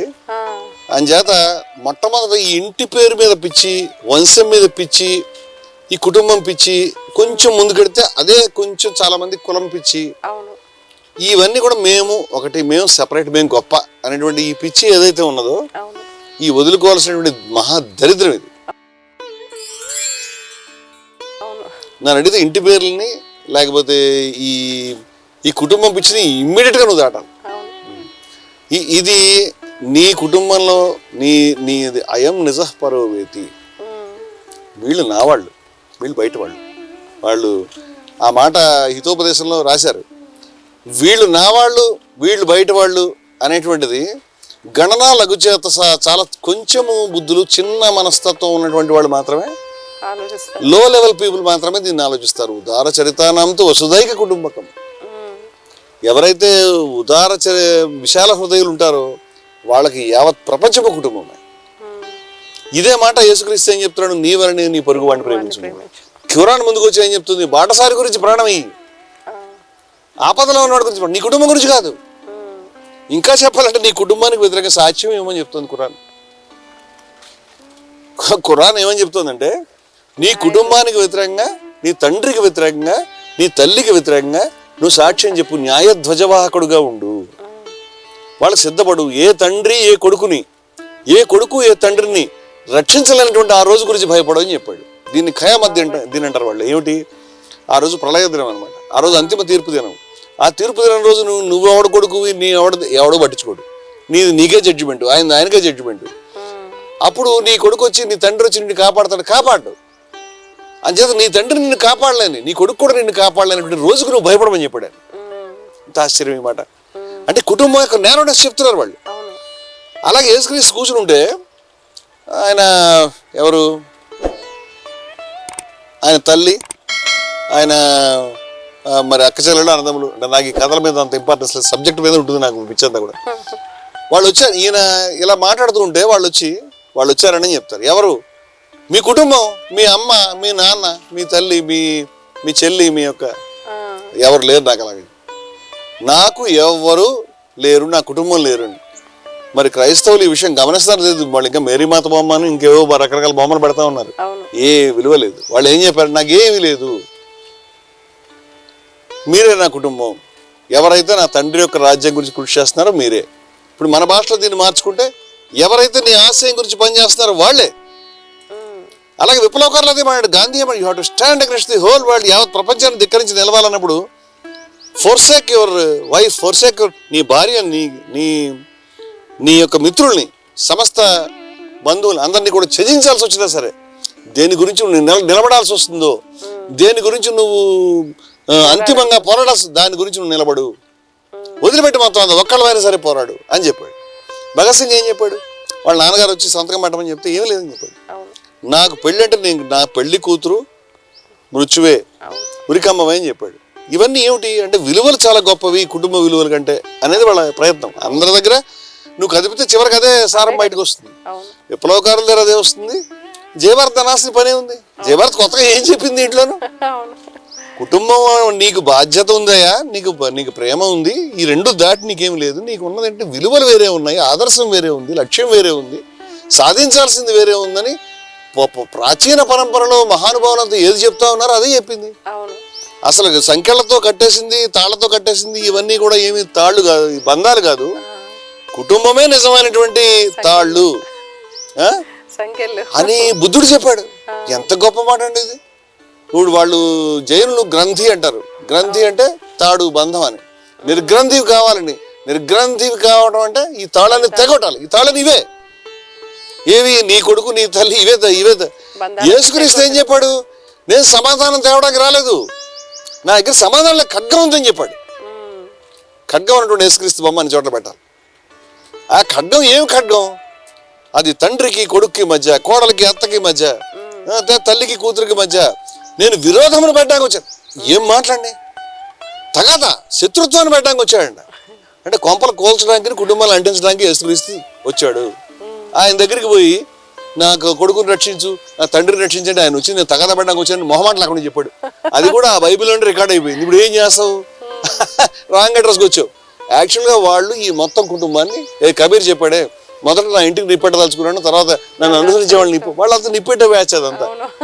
ఇది అర్థం చేసుకోకుండా అలాగే ఖురాన్ ఇంకొక అడుగు ముందుకేసి నీ పిల్లల్లో నీ భార్యల్లో కొంతమంది నీకు విద్రోహం తలపెట్టేవాళ్ళు ఉన్నారని చెప్తారు. ఏం మాటలు ఇవి? కొంతమంది విద్రోహం తలపెట్టి పలానా వాళ్ళని చెప్పలే, అలాగని వీళ్ళని చెప్పలే. అంటే నువ్వు ఎవరైతే నా వాళ్ళని అనుకుంటున్నావో అక్కడ కూడా నీకు నీ వాళ్ళు కాకపోయే అవకాశం ఉన్నది. ఎంత మాట ఇది? మరి అలా అంటే మరి మనకి 2-3 రోజుల క్రితం మన సోదరుడు, అవును, చాలా విషాదం. అది ఎంత విషాదం అది. మరి మొన్న మనం ఒక మీటింగ్లో మాట్లాడుతూ ఉంటే మన మిత్రుడు ఒక ఆయన, మరి ముసలితనంలో చూసుకోవడానికి మీరు పిల్లలు వద్దంటే ఎవరు చూసుకుంటారు అని అడిగారు. మరి ముసలితనం లేకుండా ఒక తండ్రిని ఒక కొడుకు అమానుషంగా మంచి దారిలో ఉండరా అని చెప్పినందుకు కిరోసిన్ పోసి చంపేసిన సంఘటన. అంటే అందరి కొడుకులు అందరి తండ్రులు చంపేస్తారు, అందరి కూతుర్లు చంపేస్తారు అని చెప్పడం నా ఉద్దేశం కాదు. చాలా సంఘటనలు ఉన్నాయి. సరే, నేను అనేది ఏంటంటే ఇది కనిపిస్తా ఉంది, ఇది కూడా ఒక ఫ్యాక్టర్, ఇది కూడా ఒక ఫ్యాక్టర్. ఇదే మాట నేను చెప్తే నీకు కష్టంగా ఉంటుంది, కానీ ఇదే మాట వాళ్ళు చెప్పినప్పుడు, ఖురాన్లో రాసినప్పుడు, ఏది నీకు విరోధం పెట్టడానికి వచ్చే నీకు వాళ్ళు నీ దాంట్లో కొంతమంది విరోధులు ఉన్నారని. అంతేకాకుండా యేసుక్రీస్తు అంటాడు, ఎవడైనా నాకంటే తన తండ్రిని ఎక్కువ ప్రేమిస్తానని చెప్తే అతను నాకు పాత్రుడు కాదు, not eligible for me, not fit. అలాగే ఖురాన్ కూడా చెప్తుంది, నీ ప్రియమైనటువంటి ధనాన్ని త్యాగం చేయాలి అల్లాహ్ పదంలో. నీ ప్రియమైన ధనం అంటే నీ ప్రియమైన ధనం అంటే డబ్బుని కాదు, నీ ప్రియమైన వస్తువుని, అది కూడా చెప్పారు వాళ్ళు. నీ ప్రియమైన వస్తువుని వదిలిపెట్టేయాలి, నీ ప్రియమైన వస్తువుని త్యాగం చేయాలి. అంటే ఇది ఇంకో గొప్ప మాట, సిరి సంపదలు సంతానము, ఈ ఖురాన్లో రాశారు. సిరి సంపదలు సంతానము, నీకు పరీక్షలు, ఇవేంటి టెస్ట్కి పెట్టాను నీకు, ట్రాప్ అనమాట. ఎలకల బోన్లో ట్రాప్ పెడతారు కదా, అది వచ్చి కరవంగానే మూసిపోతుంది. నువ్వేం చేస్తున్నావు, ఈ పరీక్షల్లో నువ్వు ఫెయిల్ అయిపోయి ఆ ట్రాప్లో పడిపోతున్నావు అని చెప్పారు వీళ్ళు. పరీక్షలు అని చెప్పారు, నేను చెప్పిన ఖురాన్ చెప్పింది. పోనీ ఏమైనా భగవద్గీతను లేకపోతే ఇవేమైనా దయగా చెప్పాయంటే, మనకి దీక్షా పుస్తకంలో 20 లక్షణాలు తత్వజ్ఞాన సాధనకి ఇవన్నీ కావాలయా అని రాసాం. దాంట్లో భగవద్గీతలో శ్లోకాల నుంచి రాసింది అదంతా కూడా, ఎక్కడెక్కడ ఏ శ్లోకాల నుంచి రాసాం వివరంగా. దాంట్లో స్పష్టంగా ఇది పుత్ర దారా గృహాదిషు, పుత్రుడి పట్ల, భార్య పట్ల, గృహం పట్ల, వాటన్నిటి అటువంటి వ్యవహారాల పట్ల ఆసక్తి అంటే అనాసక్తి కలిగి ఉండడం. ఎంత ఆశ్చర్యం, ఎంత ఆశ్చర్యం అది. అనభిష్వంగ అని ఇంకో మాట రాశారు. అనభిష్వంగ అంటే వాళ్ళకి కష్టం వచ్చినప్పుడు ఈయనకి వచ్చినట్టు గిలగిల ఆడిపోవడం కాదు. చాలా మంది వాళ్ళకి ఏదో కురిపేసిందని ఇంగిడైపోతారు. మా పిల్లోడికి ఇప్పుడు ఏంటి, నా భవిష్యత్తు ఏంటని అంత ఫీల్ అవ్వద్దు అని చెప్పి నేను కృష్ణుడు చెప్పడు. మీరు తగాహత పెట్టుకుంటే కృష్ణుడితో పెట్టుకోవాలి. అసలు భగవద్గీత మొట్టమొదటి చాప్టర్లో అర్జునుడు వచ్చి, బావా అక్కడ చూస్తే బాబాయ్ ఉన్నాడు, ఏదో మావయ్య ఉన్నాడు, తండ్రి ఉన్నాడు, కొడుకు ఉన్నాడంటే నాటకాలు లేకు ఏంది ప్రజ్ఞావాదాంచ భాష ఏదో గొప్పవాళ్ళగా పెద్ద పుడింగిలాగా మాట్లాడుతున్నావు. గతాసు నాను శోచంతి పండిత, చచ్చేవాడి గురించి బతికేవాడి గురించి ఎవడో మాట్లాడ్డాను. నీ కుటుంబంలో అందరూ చచ్చేవాళ్ళు ఉన్నారు, జీవించి ఉన్నవాళ్ళు చచ్చిపోయిన వీళ్ళే కదా. మనుషులంతా కూడా జీవించి ఉన్నవాళ్ళు చచ్చిపోయిన వాళ్ళు. మనుషులంతా ఈ జీవించిన వాళ్ళు చచ్చిపోయిన వాళ్ళు కాకుండా మూడో కేటగిరీ ఏంటో ఏమీ లేదు. ఈ ఇద్దరి గురించి నాను శోచంతి పండిత, పండితులు ఎవరు బాధపడరు అంటే ఎవరి గురించి బాధపడాలి, ఎవరి గురించి బాధపడాలి అంటే కుటుంబం గురించి బాధపడకు, మనుషుల గురించి బాధపడకు, విలువల గురించి బాధపడు, ఆదర్శాల గురించి బాధపడు, జీవన సాఫల్యం గురించి బాధపడు. అది సాధించకపోతే మహతీ వినష్టి అని చెప్పింది ఉపనిషత్తు. ఎంత గొప్పగా నీ జీవన సాఫల్యం వేరే ఉంది, నీ సబ్జెక్ట్ వేరే ఉంది, దాని గురించి నువ్వు బాధపడాలి. ఇదే విషయం వాళ్ళు చెప్పింది. బుద్ధుడు ఏం చెప్పాడు, నిద్రపోయే ఊరు వరదల. ఆహా, ఏమి కవిత్వం అండి. నేను ఒక నది ఒడ్డు గోదావరి తీరం నుంచి వచ్చాను. నిద్రపోయే ఊరు వరదల పాలైనట్లు నా కొడుకు నా భార్య అని అనుకునేటువంటి వాడు మునిగిపోతాడని చెప్పాడు, నాశనం అయిపోతాడు. నేను అనేది ఏంటంటే, చాలా మందికి ఇది అంటే ఇప్పుడు డ్యాములు కట్టేస్తున్నారు కాబట్టి వరదలు ఇంకా ఉధృతి తగ్గుతుంది కూడా తెలియదేమో. మా చిన్నప్పుడు మేము చూసాం, ఆ నది ఒడ్డున పెద్ద పెద్ద కట్టలు ఆ పొడుగ్గా ఆ నది అంత దూరంలో అంతా ఉంటాయి. నదులు లోతుగా ఉండవు, మా దగ్గర కొంచెం పైనే ఉంటాయి. ఇప్పుడు ఏమిటి, వరదలు వచ్చి ముంచెత్తినప్పుడు ఈ కట్ట కట్టలు బ్రేక్ అయిందంటే కింద మొత్తం ఊరు కొట్టుకు. అంచేత ఊరు ఏం చేస్తుంటే వరదలు ఉన్నప్పుడు వంతులు వేసుకుని, పెట్రోల్ బాక్స్ లైట్లు వేసుకుని మా చిన్నప్పుడు ఆ కట్టల మీద తిరుగుతా ఉండేవారు.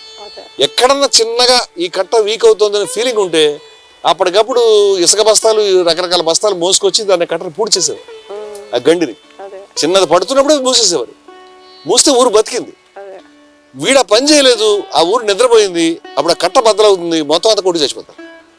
చేత నిదురపోయే ఊరు వరదల ఆహా ఏం మాట్లాడండి, ఎంత అద్భుతమైన మాట ఇంతకంటే అవడం చెప్తాడు. చాలా అద్భుతమైన మాటలు బుద్ధుడు చెప్తాడు. అసలు బుద్ధుడి కథలో మనకు గుర్తు వచ్చే మొట్టమొదటి విషయం ఏంటంటే రాహుల్ అంటే ఏంటి? రాహుల్ గాంధీ. రాహుల్ అంటే చాలా మంది రాహు కేతు అనుకునే, అదేమి కాదు. అది రాహులము అంటే ఆటంకము, కొండ, లేకపోతే సంఖ్యల, ఇలాంటి అర్థాలు ఉంటాయి. ఆయనకు అప్పటికే సబ్జెక్ట్ మీద మనసు అయ్యి ఆయన ఏదో ఒక రోజు ఈ పరిత్యాగపు ధోరణిలో వెళ్ళిపోతున్నాడు మనిషి. వెళ్ళిపోతున్నాడు అనుకునే టైంకి వచ్చి చెప్పారు, బాబు నీకు కొడుకు పుట్టాడు అని. ఆయన గుండెలో రాయబడింది బహుశా. ఆయన ఏమన్నాడంటే రాహులము పుట్టింది అన్నాడు. రాహులం అంటే ఒక ఆటంకం, నా మార్గానికి ఒక ఆటంకం వచ్చింది, ఒక సంఖ్యలు వచ్చింది, ఒక సంఖ్యల ఒక బంధము, లేకపోతే ఒక కొండ, ఒక ఆటంకం వచ్చింది అని అన్నాడు. ఆయన అన్నాడు కాబట్టి రాహులుడు అని పేరు పెట్టారు. ఇప్పుడు బుద్ధుడు యొక్క కొడుకు మాత్రమే రాహులం కాదు, ఆయన తప్పేం చేయలే, మంచోడు, చాలా మంచోడు కొడుకు. ఆయన సన్యాసం కూడా ఇచ్చాడు. ఈయన తర్వాత ప్రతి ఒక్క కొడుకు, ప్రతి ఒక్క కూతురు రాహులమే. ఇప్పుడు నువ్వు మీ ఇంట్లో మీ అబ్బాయిని నాన్న కన్నా అని ఆడించేటప్పుడు రాహులము అనే విషయం మర్చిపోకు. వాళ్ళు రాహులము, వాళ్ళు కొండలు, వాళ్ళు అంతే, వాళ్ళు ఆటంకాలు. వాళ్ళకి నీ జీవితంలో కొంత పార్ట్ బలి ఇవ్వాల్సిందే. వాళ్ళని నువ్వు కన్న తర్వాత నీకు బాధ్యత ఉంది, చచ్చినట్టు చూసుకోవాల్సిందే. చూసుకున్న తర్వాత వాళ్ళని దాన్ని ఏమంటారు, నీ జీవితం అంతా త్యాగం చేసిన తర్వాత ఇప్పుడు కొత్త ట్రెండ్ ఒకటి ఉంది. ఏమిటంటే కుటుంబంలో కూడా టేస్ట్లు మళ్ళీ వేరే. ఇప్పుడు ఏంటంటే ఈ స్వీట్ ఎక్కువ టేస్ట్, ఆ స్వీట్ తక్కువ టేస్ట్ అన్నట్టు ఈ కొడుకు ఈయన అంత కష్టపడి డెవలప్ చేసిన తర్వాత ఆడి కొడుకుని నాకుతూ ఉంటాడు తప్పితే ఈ తల్లిదండ్రులు అంతగా ఏమి నాకడు. వీళ్ళ మీద ఏమి ఉండదు వాడికి. వాళ్ళకి కొంచెం అవకాశం వచ్చిన తర్వాత మరి మీరు ఆశ్రమంలో ఉంటే బెటర్, లేకపోతే కొంచెం అక్కడ ఉంటే డబ్బులు పంపిస్తాను నెలకి, మరీ కాకుండా మీరు చూద్దాము, మీరు అరేంజ్ చేసేస్తాం అని నేను అని చెప్తారు. ఎప్పుడు అమెరికా వెళ్ళిపోయాడు, నన్ను వదిలిపెట్టేశాడు, మేము ముసలాళ్ళ ఇద్దరు అక్కడ ఏమైపోయాను ఏడుస్తూ ఉంటాడు. వాడి కొడుకుని వదిలిపెట్టడానికి వాడు ఏమి ఇష్టపడ్డాడు. పూర్వం అసలు కుటుంబాల మధ్య ఉన్న కొంత దూరంగా వెళ్ళడానికి ఇష్టపడేవారు, ఇప్పుడు అలా లేదు. ఇప్పుడు కొంత పేదరికం తగ్గి కొన్ని రకాల సౌకర్యాలు వచ్చిన తర్వాత పూర్వం ఏంటంటే పిల్లల కన్నా ఇంత బాధ లేదు. ఎక్కువ మంది పిల్లలు కానివారు మా చిన్నప్పుడు, 4, 5, 10 మంది, చాలా మంది. ఇప్పుడు ముస్లిమ్స్ కాదు, హిందువులు కూడా కానివారు. ఇప్పుడు అయితే ముస్లిమ్స్ వాళ్ళు అంటున్నారు, కానీ ముస్లిమ్స్ కొంతమందికి అంటున్నారేమో, అందరూ కాదు, వాళ్ళు కూడా మారుతారు. ఇది విద్యతో పాటు అవేర్నెస్తో పాటు మారుతుంది అది. అయితే ఇప్పుడు అందరికి కంటే వాళ్ళందరినీ భోజనం పెట్టడం, వాళ్ళని స్కూల్కి వేయడం అనేది కూడా లేదు. స్కూల్కి వెళ్తే వెళ్ళేది లేదు, వాడి పట్టుదలతో వెళ్ళాలి. ఒకసారి పంపిస్తారు, లేకపోతే వదిలేసి సరే బాబు పని చేసుకో, పొలం పని చేసుకో, ఇంకో పని చేసుకోని. ఈ ఇంట్లో 10 మంది ఉన్నారంటే ఆ ఇంట్లో ఒక బలం అనమాట. వ్యవసాయ పని చేసుకోవడానికైనా, పశువులు చూసుకోవడానికైనా ఏదో ఉండేది. దానివల్ల కుటుంబాన్ని చాలా చోట్ల మాకు ఇంతమంది జనం ఉన్నారు మా ఇంట్లో అనేటువంటి ఒక గర్వం కూడా ఉండేది. ఇప్పుడు ఏం లేదు అలాగే. ఇప్పుడు వెస్ట్ కుటుంబాలు వచ్చినాయి, ఎవరిళ్ళలో వాళ్ళు ఉన్నారు. ఇది వన్ సైడ్ రెస్పాన్సిబిలిటీ తప్ప ఏమి రెస్పాన్సిబిలిటీ. గతంలో గవర్నమెంట్ స్కూల్కి పంపిస్తే ఎక్కువ. ఇప్పుడు బాగా ఎల్కేజీ లెవెల్లోనే తల్లిదండ్రులు ఇంటర్వ్యూకి వెళ్ళాలి. ఇంటర్వ్యూకి వెళ్ళిన తర్వాత అబ్బే మీరు మీ డిగ్రీ పట్టురండి, మీరు డిగ్రీ మీకు పీజీ చేయకపోతే మీ అబ్బాయిని మీ ఎల్కేజీలో చేర్చుకోండి. ఇది ఎక్కడ కూడా నన్ను కాదు చేర్చుకునేది. నన్ను ఎవడో ఇంటర్వ్యూ పిలిచాడు, చేరేది నేను కాదండి, నా కొడుకు నన్ను ఎందుకు పిలిచారు ఇంటర్వ్యూకి. నేను ఇన్కమ్ డీటెయిల్స్, ఎడ్యుకేషన్ డీటెయిల్స్ ఇంకేవో ఇచ్చిన తర్వాత స్టాండర్డ్స్లో. ఆ తర్వాత గతంలో పిల్లల పరీక్ష రాస్తే గొప్ప, ఇప్పుడు పరీక్ష రాస్తే తల్లిదండ్రులు గోడ బయట కూర్చుంటారు. ఏంటంటే మా అబ్బాయి 10th క్లాస్ పరీక్ష రాస్తాడు, నేను బయట కూర్చున్నాను, వాడికి చేయించాను. ఇంకా కొంతమంది మార్నింగ్ 5 లేచి మా పిల్లలు చదివించాలి, పడుకోబెట్టాలి, నుంచోబెట్టాలి, కూర్చోబెట్టాలి. ఇది గొడవలో పడిపోయారు. ఇంతకాలం ఇంత త్యాగం చేసి ఇంత తిరిగిన తర్వాత నీ జీవితం ఏమి లేదు. ఇంకా ఈ 24 గంటలు ఈ సబ్జెక్టులకు వెళ్ళిన తర్వాత ఏమి సాధించావు నువ్వు చిట్ట చివరికి వచ్చేసరికి? ఇప్పుడు ఇది రాహుల్ అని నువ్వు గుర్తుపట్టలేదు. ఆ తర్వాత గిఫ్ట్ నీకేమొస్తుంది? వాళ్ళ మాకురు ధనజన యవ్వన గర్వం. ధనము, జనము, యవ్వనం మూడిటి గర్విస్తాడు మనిషి.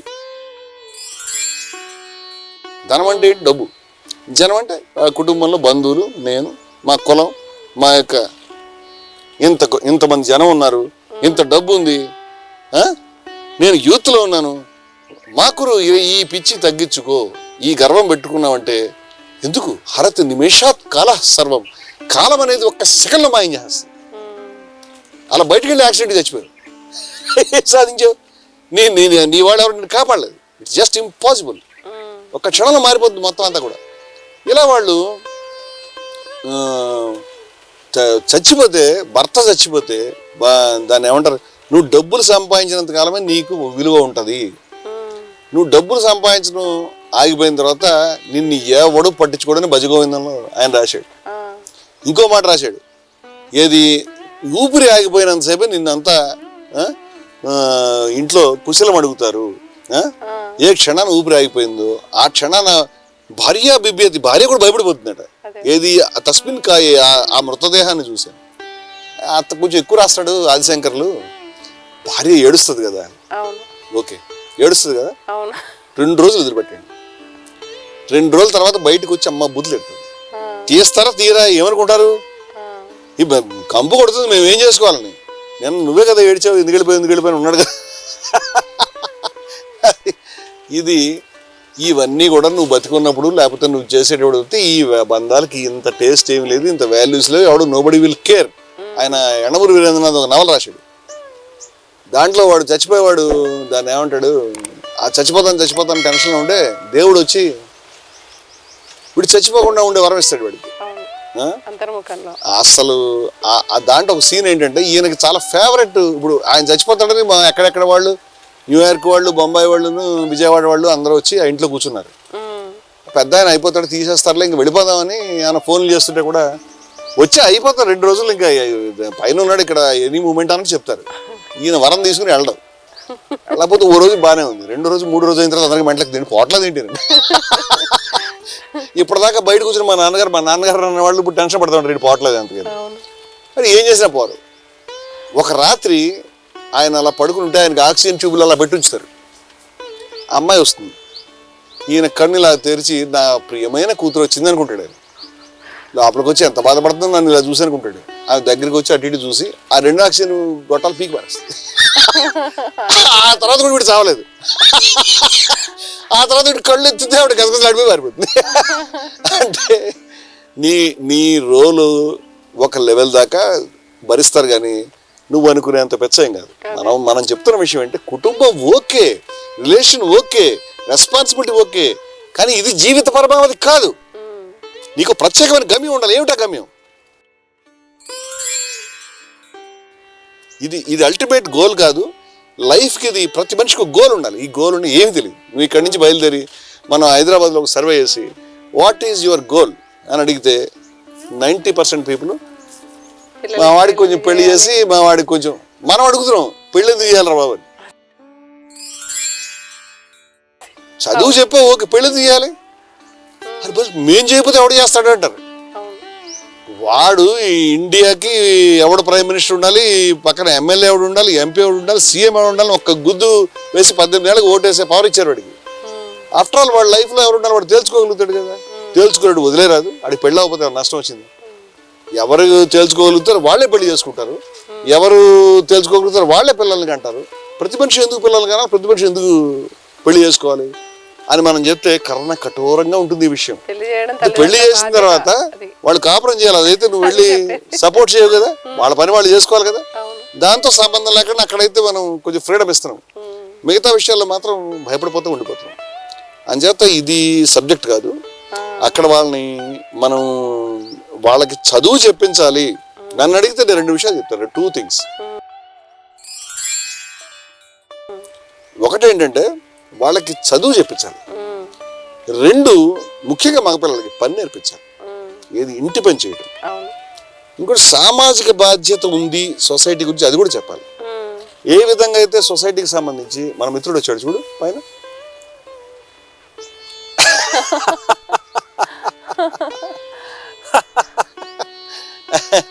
వీడు కూడా కొడుకు లాంటి వాడే, ఏం అనుమానం లేదు. ఇగో ఇంకో కొడుకు కూడా వచ్చాడు వెనకాల.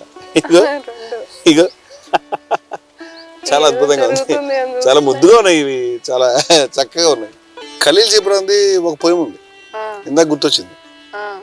అది ఖలీల్ జిబ్రాన్ అన్ని ఆశ్చర్యమో అన్ని అద్భుతమే కదా ఆయనవి. ఆయన పోయం ఏమిటంటే, ఒక తల్లి ఒక కూతురు,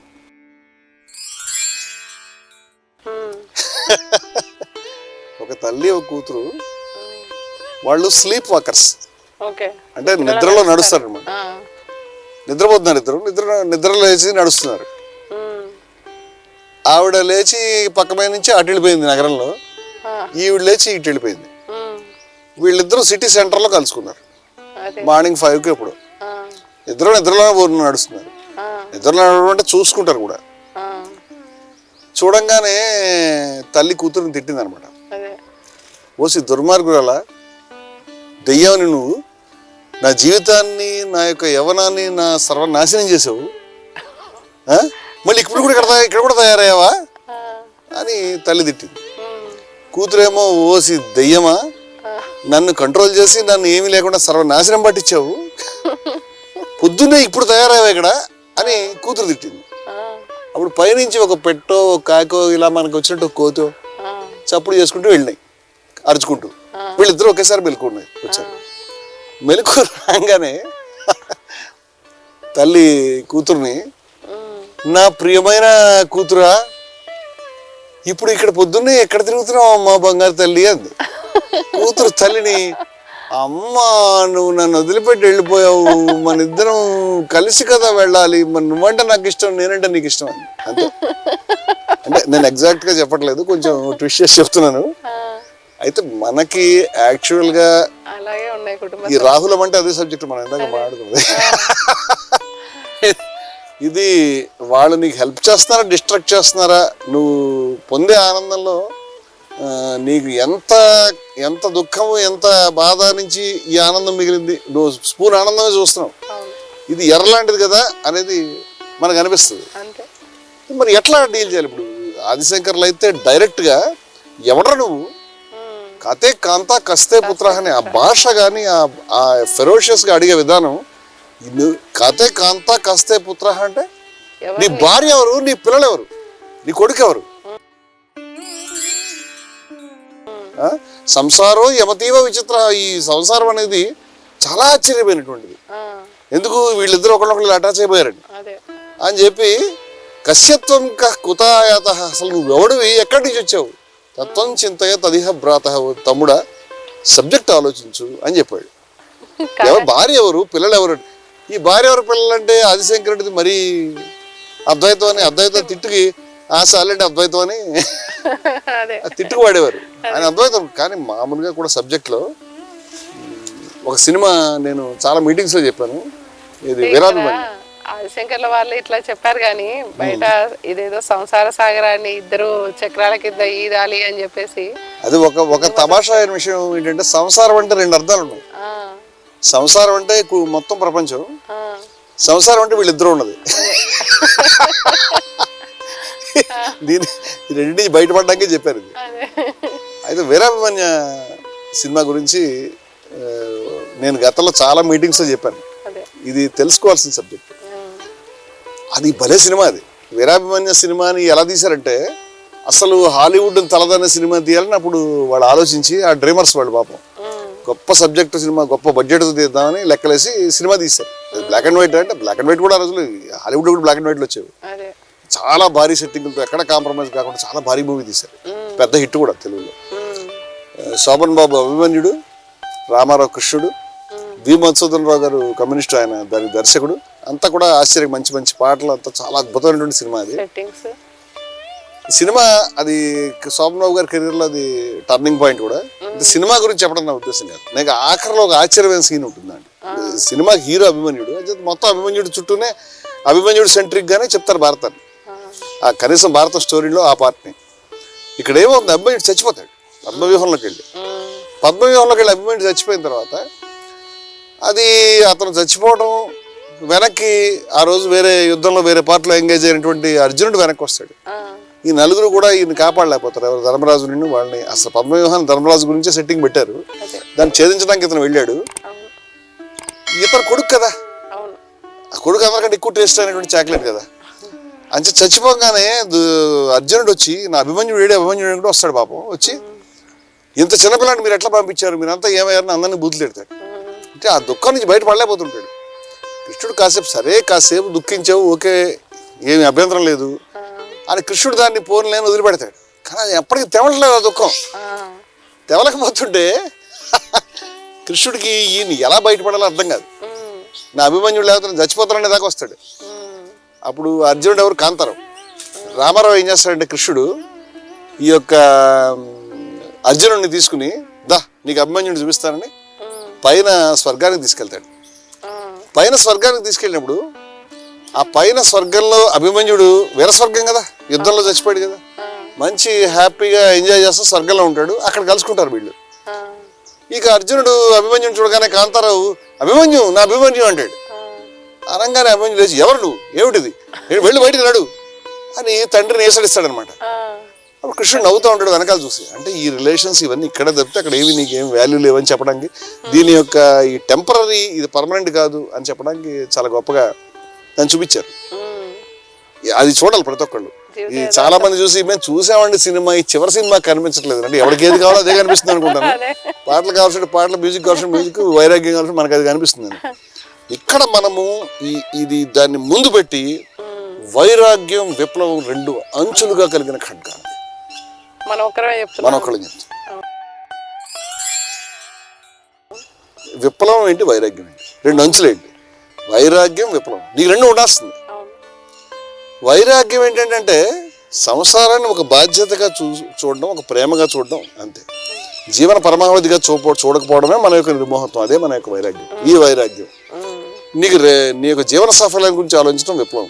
ఈ రెండు సబ్జెక్ట్స్ నీకు ఉంటేనే, రెండు అంచులుగా ఖడ్గానికి నువ్వు అంకితం చేసుకుంటే నువ్వు ముక్తి, జీవన ముక్తి, బయటపడిపోతావు. మనం చెప్తున్నాం, చాలా ధైర్యంగా ముందుకు వచ్చి చెప్తున్నాం ఎలా దీన్ని ఎలా బయటపడాలి అనేది. ప్రతి మనిషి దీన్ని ప్రాక్టీస్ చేయాలని కోరుకుంటున్నాను. ఏంటంటే ఒకసారి ఆలోచించు, నీ భార్యని, నీ పిల్లల్ని, లేకపోతే నీ తల్లిదండ్రుల్ని నువ్వు ఏ విధంగా ప్రేమిస్తున్నావు. ఒక నిమిషం నిరపేక్షంగా నువ్వు నీకు కనిపించేటువంటి సృష్టిలో కనిపిస్తున్నటువంటి ప్రాణుల్ని, వాటికి కూడా తల్లిదండ్రులు ప్రేమలు, can't you relate with them. నువ్వు రిలేట్ కావడం మొదలు పెడితే నీ పక్క పిల్లల్ని కూడా అంతే ప్రేమలో పడిపోతావు. నీ పక్క తల్లిదండ్రుల పట్ల కూడా అంతే ఆపేక్షత, ఆప్యాయత, నీ హృదయంలో వారి పట్ల సహానుభూతి అనేది వచ్చేస్తుంది. అది తెలుసుకోవాలి. మనకు పూర్వం ఈ సినిమాలు తీసేవారు.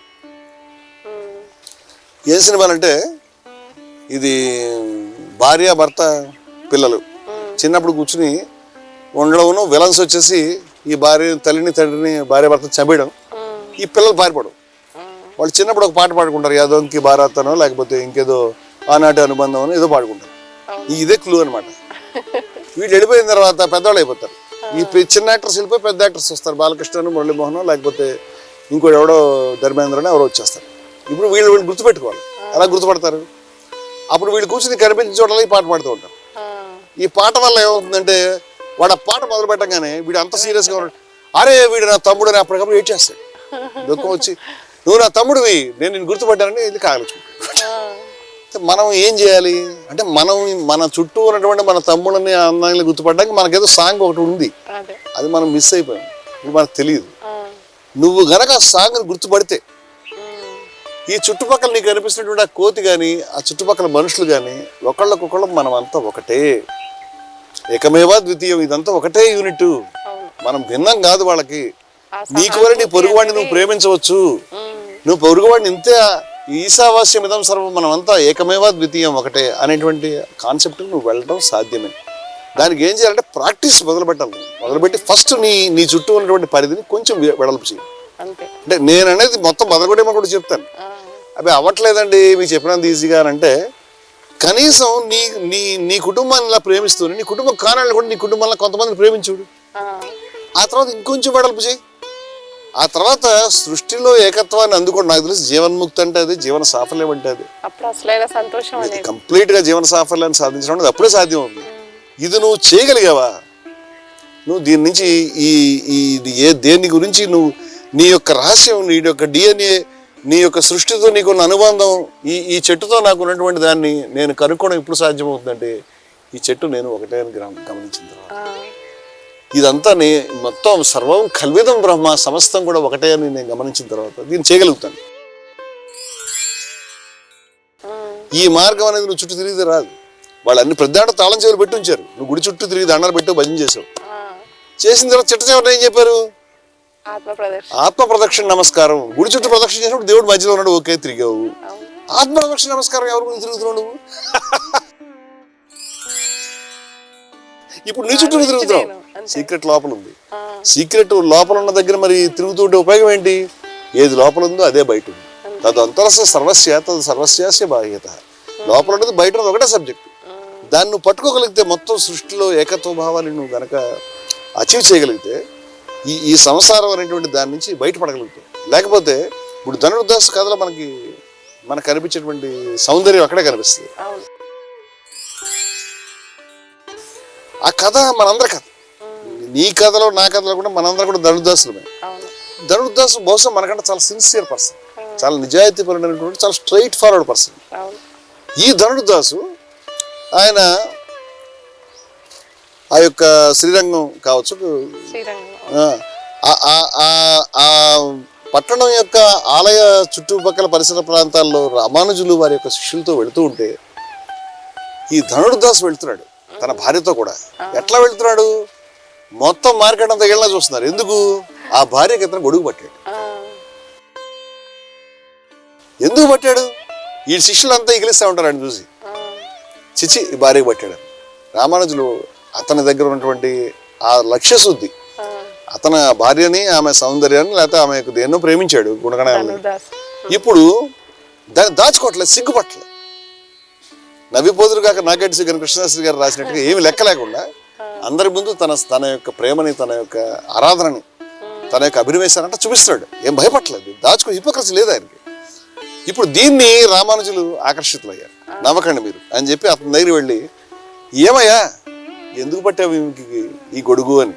మన హిందీ సినిమాలో సునీల్ దత్ సినిమాలో పాట ఏది తేరీ ఆఖే అని, ఆ పాట ఏంటది? అద్భుతమైన ఒక మామూలు సినిమాలో యావరేజ్ మూవీలో ఒక అద్భుతమైన పాట ఉంది. తేరీ ఆఖే కే సివా దునియా మే రఖా కే హై. ఈ ప్రపంచం మొత్తం ఈ కళ్ళు తప్పితే ఈ ప్రపంచంలో ఏం మిగిలింది అని. ప్రేమికులకు అలాగే ఉంటుంది. అలాగే ధనుర్దాసు ఏమని చెప్తాడంటే, అప్పుడు ధనుర్దాసు ని రామానుజాచార్యుల వారు ఏమని అడుగుతాడంటే, ఏమయ్యా ఎందుకు ఇలా గొడుగు పడుతున్నావు నీ భార్యకి ఇంత పబ్లిక్గా అందరి ముందు? అతను చెప్తాడు, ఇంత గొప్ప సౌందర్యాన్ని, ఇంత అద్భుతమైనటువంటి సౌందర్యం నేను ఎక్కడ చూడలేదు. దీనికి నా జీవితాన్ని అంకితం చేశాను. అందుకని నేను ఆ సౌందర్యానికి ఎక్కడైనా కొంచెమైనా సరే వాడిపోతుందేమో ఆమె ముఖం, ఆమె కళ్ళు వాడిపోతాయేమో అని నేను గొడుగు పట్టాను అంట.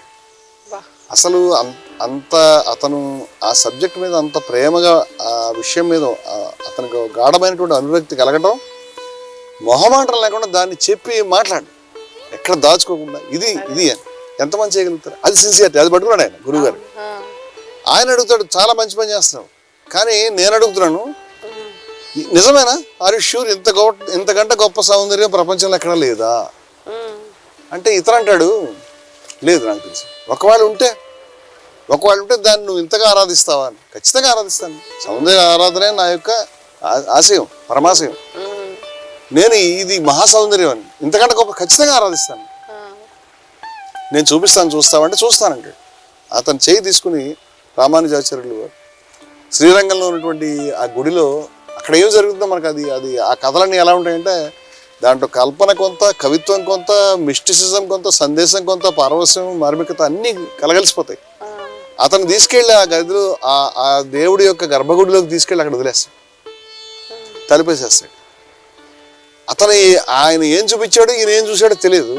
అతను స్పృహ కోల్పోతాడు అన్నమాట, అక్కడ ఉండిపోతాడు. ఆమె గొడవ పెట్టుకుంటూ వచ్చి నా భర్తకి ఏమైందని గొడవ పెడితే, ఏం కంగారు పడకమ్మా బయటకు వస్తాడని. ఆ తర్వాత అతను బహుశా మహా అద్భుతమైనటువంటి సౌందర్యాన్ని చూశాడు. ఆ క్షణమే అతను మహాభక్తుడిగా మారిపోతాడు. అతను రామానుజాచార్యుల వారి శిష్యరికల్లో ఉండి ఆ పరమాత్మని అతను ఆ ఆరాధనలో పడిపోతాడు.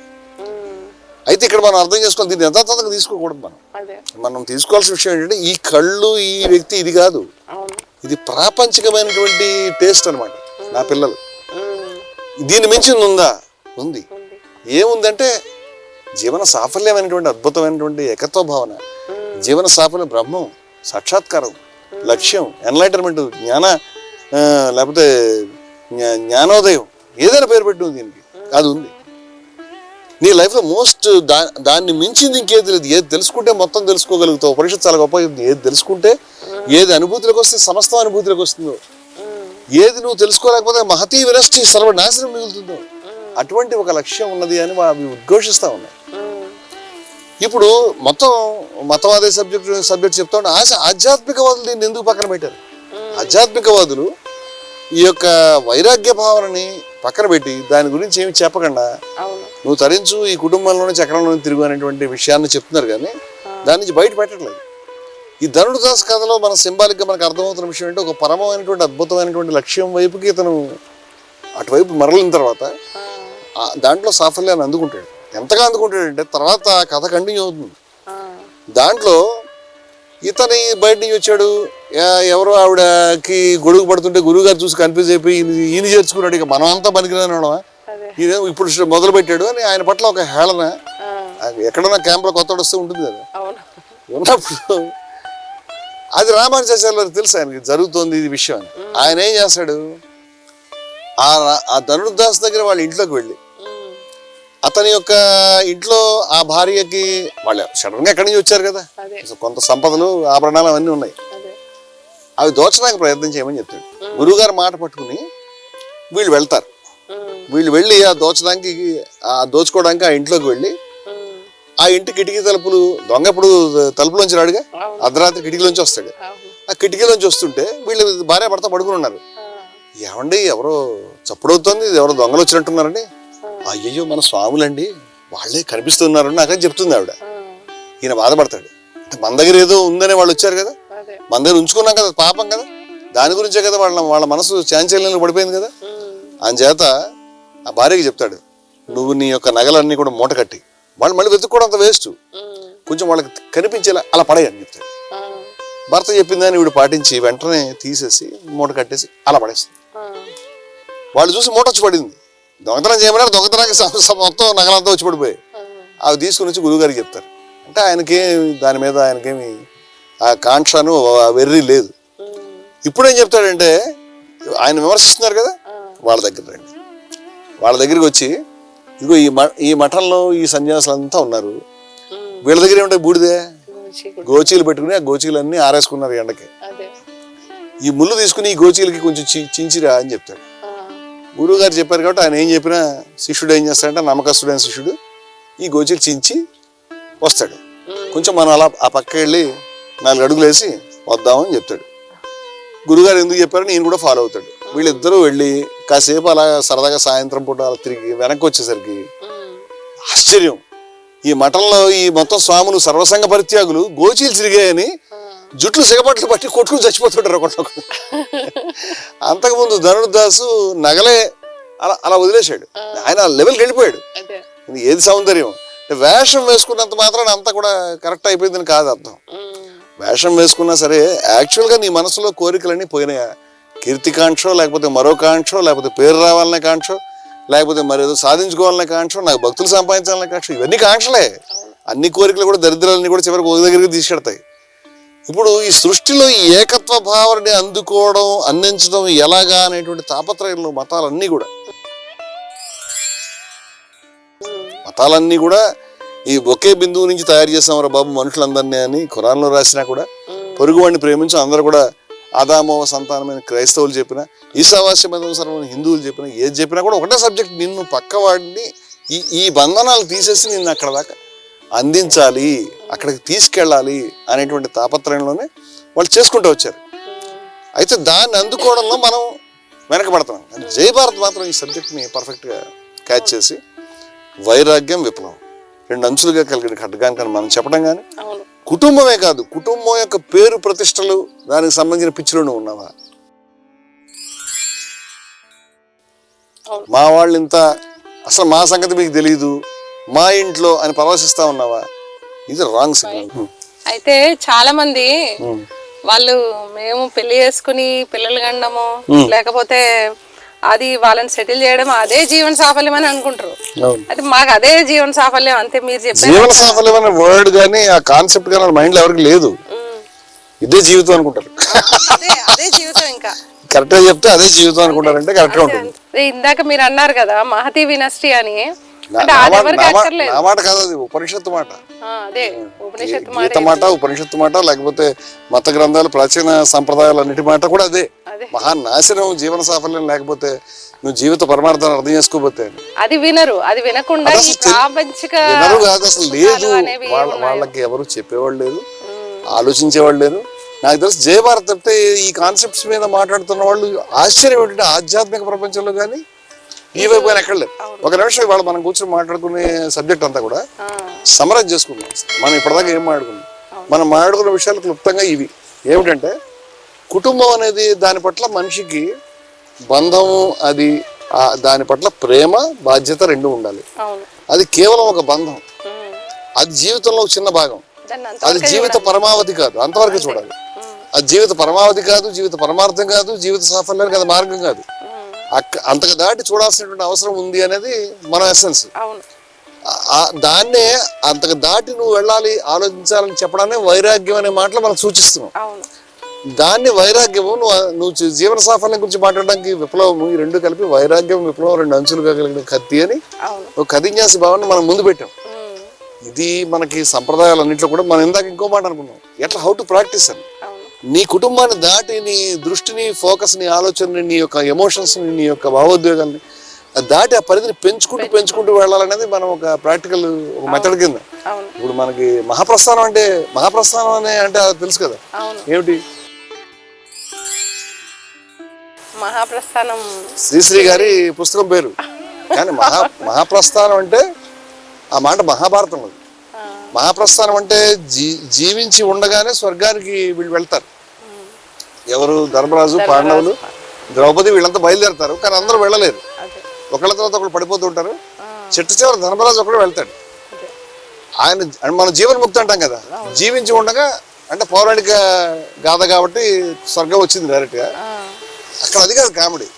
ఈయన బంధువులు, ఈయన తమ్ముళ్ళు, వీళ్ళు భార్యలు వీళ్ళంతా పడిపోయారు, ఈయన ఒక్కడు ఉన్నాడు. ఇప్పుడు ఆయన ముందు రథం అంతా వస్తుంది, వచ్చి బాబు ఎక్కవా బాబు అని చెప్తే ఇతనితో పాటు వీళ్ళతో పాటు కుక్క ఫాలో అయి వస్తుంది. ఈ కుక్క మాత్రం వీళ్ళతో పడిపోయిన వచ్చింది. ఈ కుక్క ఎక్కకపోతే నేను ఎక్కనో కుక్కను కూడా తీసుకెళ్ళాలని ధర్మరాజు పంతం పెట్టి కూర్చుంటాడు. ధర్మరాజు అంటే ధర్మస్వరూపుడు ఆ పుస్తకం ప్రకారం. ఇదేమిటిది కుక్క చేదస్తం పెట్టి కూర్చున్నావేమిటి, నీకు డైరెక్ట్ గా స్వర్గమే నీకు వచ్చింది, జీవన్ముక్తి, ఇవన్నీ పెట్టుకోకూడదంటే లేదు, కుక్క ఉండాల్సిందే అంటే దీని ప్రతిదానికి కూడా ఒక అంతరార్థం ఉంటుంది. అప్పుడు ఆ కుక్కని అతను చెప్పంగానే ఆ కుక్క మాయమై యమధర్మరాజు ప్రత్యక్షమై ఇది లాస్ట్ టెస్ట్, నువ్వు గనక లేకుండా ఎక్కుంటే పోయేవాడివి, నేను ఎక్కించుకునేవారు కాదు, ఇది కూడా నువ్వు చెప్పిన తర్వాత నేను తీసుకెళ్ళేవాడు. అంటే ఓ కుక్కలో అతను బంధువులతో ఉన్నటువంటి ప్రేమని తను రిలేట్ కాగలిగాడు. This is also important. మనం చెప్తున్న పాయింట్ అది. యేసుక్రీస్తు చెప్పినటువంటి నా తండ్రి మార్గంలో ఆలోచించేవాడు మాత్రమే నా కుటుంబము, నాకు వేరే కుటుంబం, అది కూడా అదే పాయింట్. ఈశావాస్యమిదం సర్వం, పొరుగువాడిని ప్రేమించు, బాటసార్ల గురించి కొట్లాడు, నీ ప్రియమైన ధనాన్ని, అన్ని మతాలు అన్ని రకాలుగా, నా ధనము నా కొడుకు అంటే వరదలో మునిగిపోయినట్టు మునిగిపోతావు, లేకపోతే జైన్లు ఈ విధంగా ఉన్నారు, ఇది గ్రంథి అని చెప్పారు. ఇవన్నీ చెప్తే ఒకటే సబ్జెక్ట్ ని 10 రకాల భాషల్లో చెప్పారు అని. గాంధీ గారు ఏం చెప్పారు, నీలోని అంతర్వాణి ఏం చెప్తుంది, దాన్ని దేని గురించి నువ్వు దేని గురించి నిలబడాలి, దాని గురించి నిలబడు, భార్య గురించి లేకపోతే స్నేహితుల గురించి కాదు, ఎవరు విడిచిపోయినా సరే నువ్వు పట్టించుకోదు, పోతే పోనీ కష్టాలు నష్టాలని. ఆ శ్రీశ్రీ గారు కూడా సుమారుగా మహాప్రస్థానంలో ఒక కవిత ఇదే విధంగా రాశాడు. అంచేత మనం కూడా జీవితాన్ని సాఫల్యం చేసుకునేటువంటి ఒక గొప్ప ఆశయం ఉన్నది, కర్తవ్యం ఉన్నది, ఆంతరిక విప్లవం ఉన్నది, బాహ్య విప్లవం ఉన్నది. దీని నుంచి బయటపడాలంటే ఈ యొక్క కోపం నుంచి నువ్వు బయటపడాలి. ఈ సంసారం అనేది భవసాగరం అని వాళ్ళు రకరకాల పేర్లు పెట్టినా ప్రతి ఒక్కళ్ళు కూడా అదే విషయం చెప్పారు. దీన్ని నిందించడం లేదు, నువ్వు మళ్ళీ కంగారు పడిపోకు, తిట్టట్లేదు, నువ్వు వదిలిపెట్టి వచ్చేసాయి వాళ్ళందరినీ బయటికి, వాళ్ళంతా దుర్మార్గులు అని చెప్పడం లేదు. You must fulfil your responsibility. నీ బాధ్యతని ఖచ్చితంగా నువ్వు నెరవేర్చాల్సిందే, కుమార్తె పట్ల, కుమారుడి పట్ల, తండ్రి పట్ల, తల్లి పట్ల, అలాగే దేశం పట్ల, సమస్త సృష్టి పట్ల, త్యాగం మహాత్ముల పట్ల, మహనీయుల రక్తం పట్ల, ఇప్పటిదాకా వచ్చిన సమస్తానికి కూడా నువ్వు ఏదైతే రుణం ఉన్నో దాన్ని చెల్లిస్తూ ఈ సమస్త సృష్టితో ఏకత్వ భావాన్ని డెవలప్ చేసుకోవడమే మనం జీవన్ముక్తన్నా సాఫల్యం అన్నా ఏమైనా అర్థమదే. జయభారత్ చెప్తున్నటువంటి దాన్ని ప్రాచీన ఋషులు కూడా చెప్తున్నది అదే, సంప్రదాయాలు చెప్తున్నది అదే, మతాలు చెప్తున్నది అదే, విప్లవకారులు చెప్తున్నది అదే. కాబట్టి భారతీయ విప్లవాన్ని కొనసాగింపు మనం చెప్పాం. చాలా గొప్ప సబ్జెక్ట్. ఇవాళ కొంత చర్చ సమగ్రంగా జరిగింది, చాలా మందికి ఐ ఓపెనింగ్ అయితే మనకి కొంత పార్ట్ మనం ఏదైతే కుటుంబానికి సంబంధించినటువంటి అసమాన సంబంధాలు ఉన్నాయో ఆ పార్ట్ కాలేదు, కుటుంబంలో సమగ్ర చర్చ కాదు ఇది. అంతే అవును అది మనం వేరే ఎప్పుడన్నా మనం కేవలం చేసుకుందాం. ఈ అలాగే aspect ఏ మాట్లాడుతున్నాం. కథికాశపథానికి సంబంధించినటువంటి వేరే ఫ్యాసెట్స్ కూడా మనం అన్ఫోల్డ్ చేసుకుంటూ వాటిని డిస్కషన్ లో పెట్టుకుంటే ఇంకా చాలా విషయాలు మనం చర్చించుకుంటేనే ఈ పంథాన్ని మరింత విస్తృతంగా మనం అందరికీ పరిచయం చేయడానికి వీలవుతుంది. రైట్, ఇవాళ అయిపోయింది.